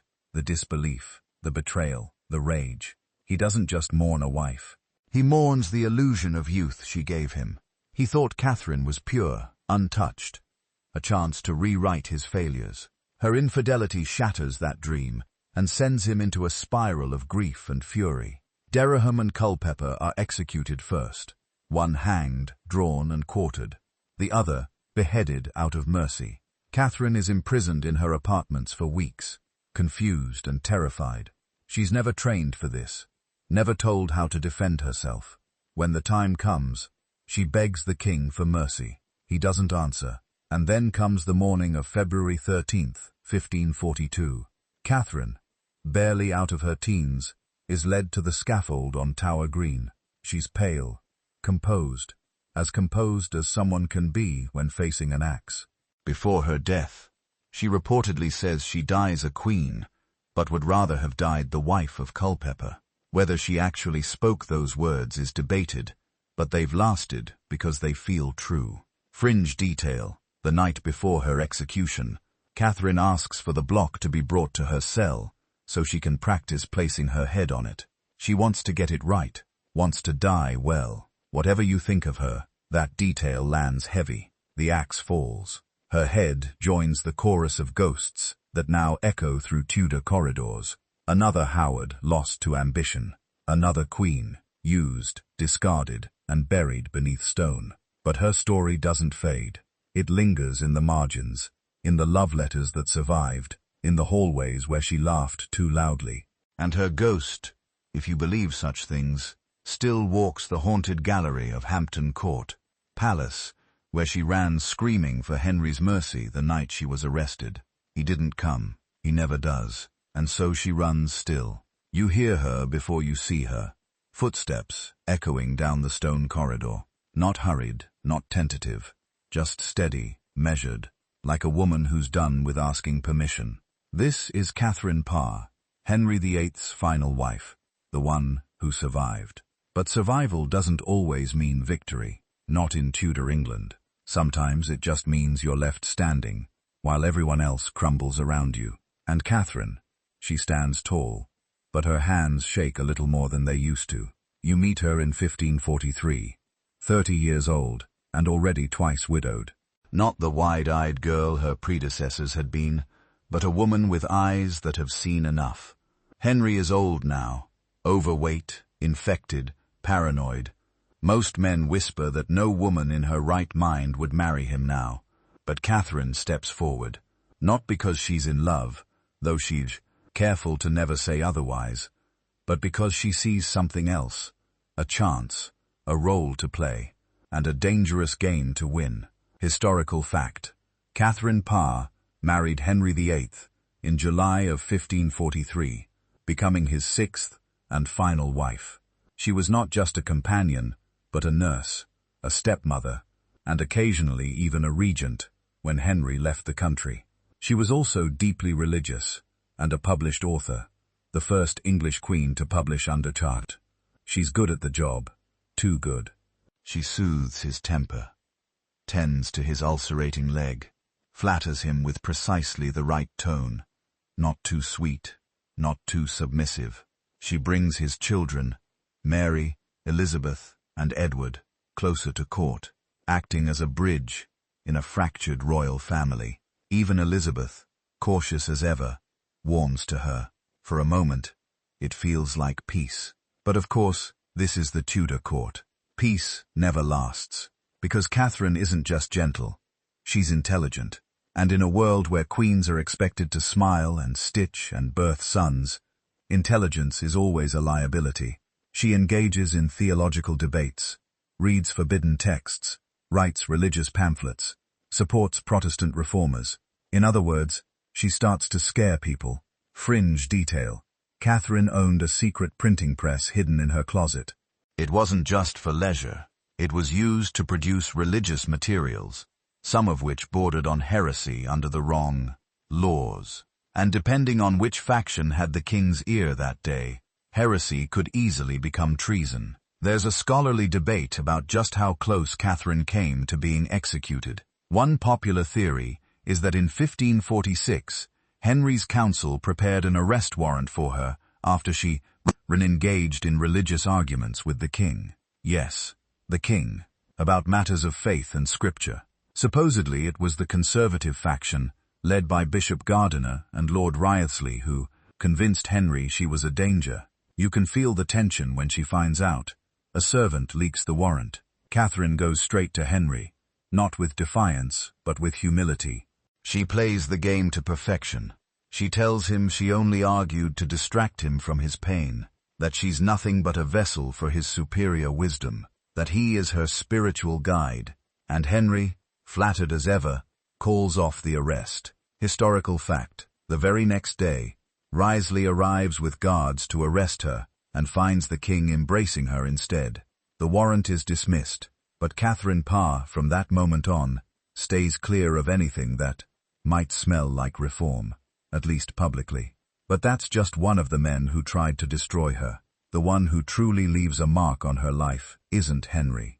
It's the man she loved before she became queen, and the man she returns to when the crown finally slips away. His name, Thomas Seymour. Yes, that Thomas Seymour. Brother to Jane Seymour, uncle to Edward VI, and, if you remember from that 25 fi Ismaitan earlier, a man with a flair for ambition and an almost pathological disregard for caution. Before Henry proposed, Catherine had been romantically involved with Seymour. Some say they were practically engaged, but when the king came calling, Catherine chose duty, and perhaps safety, over desire. Fringe detail. Catherine kept Seymour's love letters. Even while married to Henry, she never stopped thinking about him, never stopped wondering what could have been. Then Henry dies in 1547, and Catherine moves quickly. Too quickly, according to some. Within months, she secretly marries Seymour, and the court gossips explode. It's not just the speed. It's the fact that she doesn't wait for approval from the new regime. Seymour, as always, wants power. And Catherine, she just wants something for herself, finally. But the marriage isn't what she hoped. Seymour is impulsive, arrogant, often inappropriate. We've already heard about his behavior toward the young Princess Elizabeth, his morning visits, his inappropriate jokes, his tickling games. Catherine catches on, and whether out of jealousy or concern, she sends Elizabeth away. There's a heartbreaking open question in this period. Did Catherine suspect Seymour's true intentions? Did she feel betrayed by the man she risked everything for? Or was she simply trying to preserve what little dignity their union had left? She becomes pregnant, not for the first time in her life, but the first time the pregnancy holds. She's in her mid-30s, and the risks are high. Still, she's overjoyed, writes letters full of hope. Finally, she imagines a future with a child, a family, a new chapter. She gives birth to a daughter, Mary Seymour, in August 1548. 6 days later, Catherine is dead. Historical fact: Catherine Parr died of puerperal fever, childbed fever, a common and often deadly postpartum infection. Her final days were filled with delirium and rage. She accused Seymour of neglect, of betrayal, of poisoning her. Whether any of it was true, we'll never know. Fringe detail: Catherine's grave is in Sudeley Castle, in the chapel she helped restore. She's the only Queen of England buried on private land, not in Westminster or St. George's. Her tomb was lost for centuries, rediscovered in the 1780s, when workers stumbled across a lead coffin. Her body was reportedly so well preserved, they thought she was merely asleep. And her daughter, she vanishes from the record. Some believe Mary Seymour died young, her inheritance stolen, her name erased. Others think she married and lived quietly, away from the court that swallowed her mother whole. It's fitting somehow. The daughter of a woman who walked the edge of power and survived only to be forgotten. Catherine Parr's legacy isn't loud. It's not scandalous like Anne's or tragic like Catherine Howard's, but it's sharp, enduring. She outlasted Henry, raised his children, published books, played politics, loved dangerously, and died in a room far from court, bleeding out the price of finally choosing her own desire. She survived the king, but not the aftermath. The room is quiet now. The noise of executions, the gossip, the screaming, the silken blood, all of it fading into stone.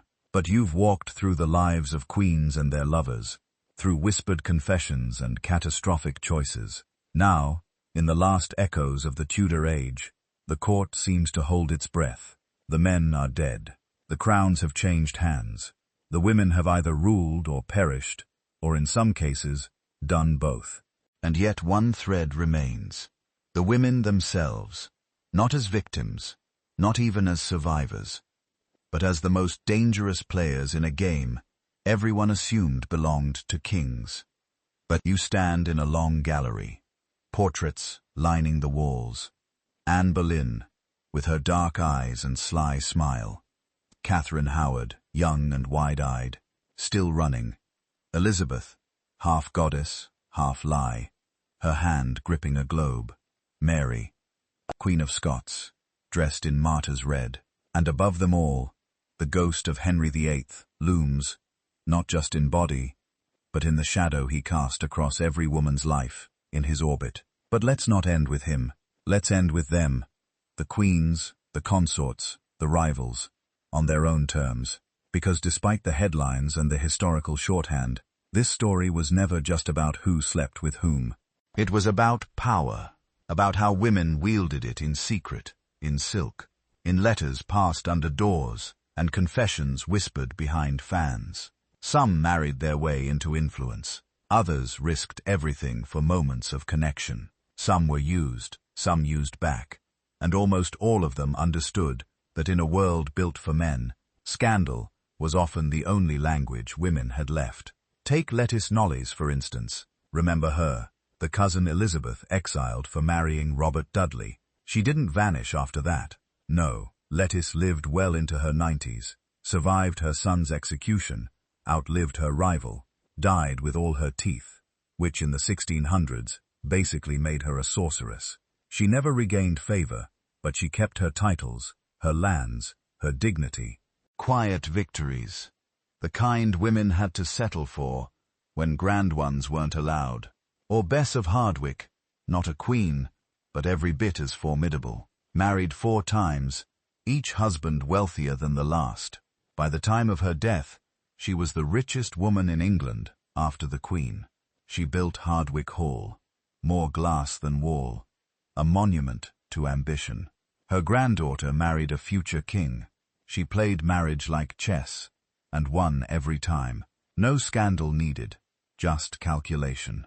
And then there's Elizabeth, the final queen of the dynasty, whose entire reign was one long performance of control. No husband, no heirs, just the weight of a crown she wore like armor. Her lovers, real or imagined, fell into step behind her. Robert Dudley, whose death left her speechless.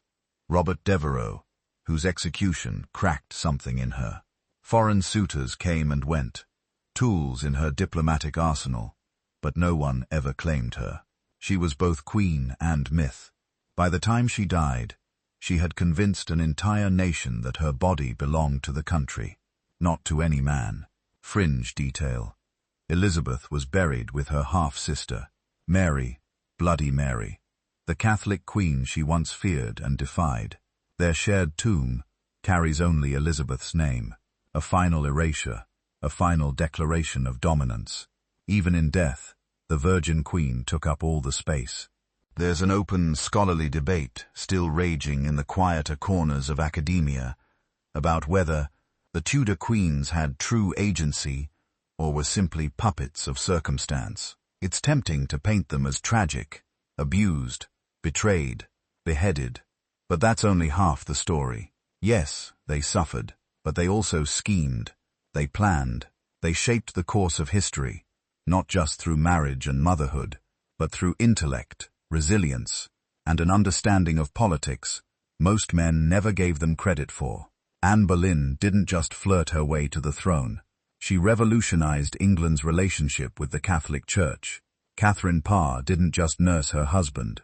She published theological works that influenced the Reformation.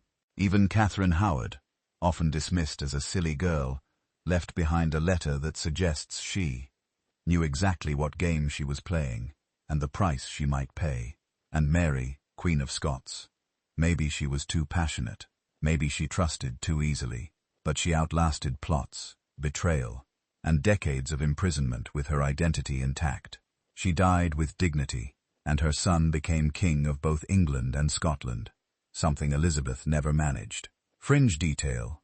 James I, Mary's son, ordered that her body be moved to Westminster Abbey in 1612, 25 years after her execution. She now lies in a magnificent tomb near Elizabeth's. 2 queens, once enemies, now neighbors for eternity. And Mary's tomb is taller. You can argue about who won and who lost. But here's what's undeniable. The Tudor queens were never silent. They wrote letters. They made alliances. They broke rules. They kissed the wrong men and survived the fallout. Or didn't. They danced at court, smiled through betrayal, and used every weapon available to them, from beauty to books, to the strategic placement of a hairpin. And the men, well, most of them ended up dead, disgraced, or forgotten. The lovers of the Tudor queens are footnotes in stories far larger than their names. They came in like storms and left like shadows. Their ambition may have burned bright, but it rarely lasted. Because the scandal wasn't that queens had lovers. The scandal was that they dared to love on their own terms. So here you are, standing at the edge of the story, the candle burning low.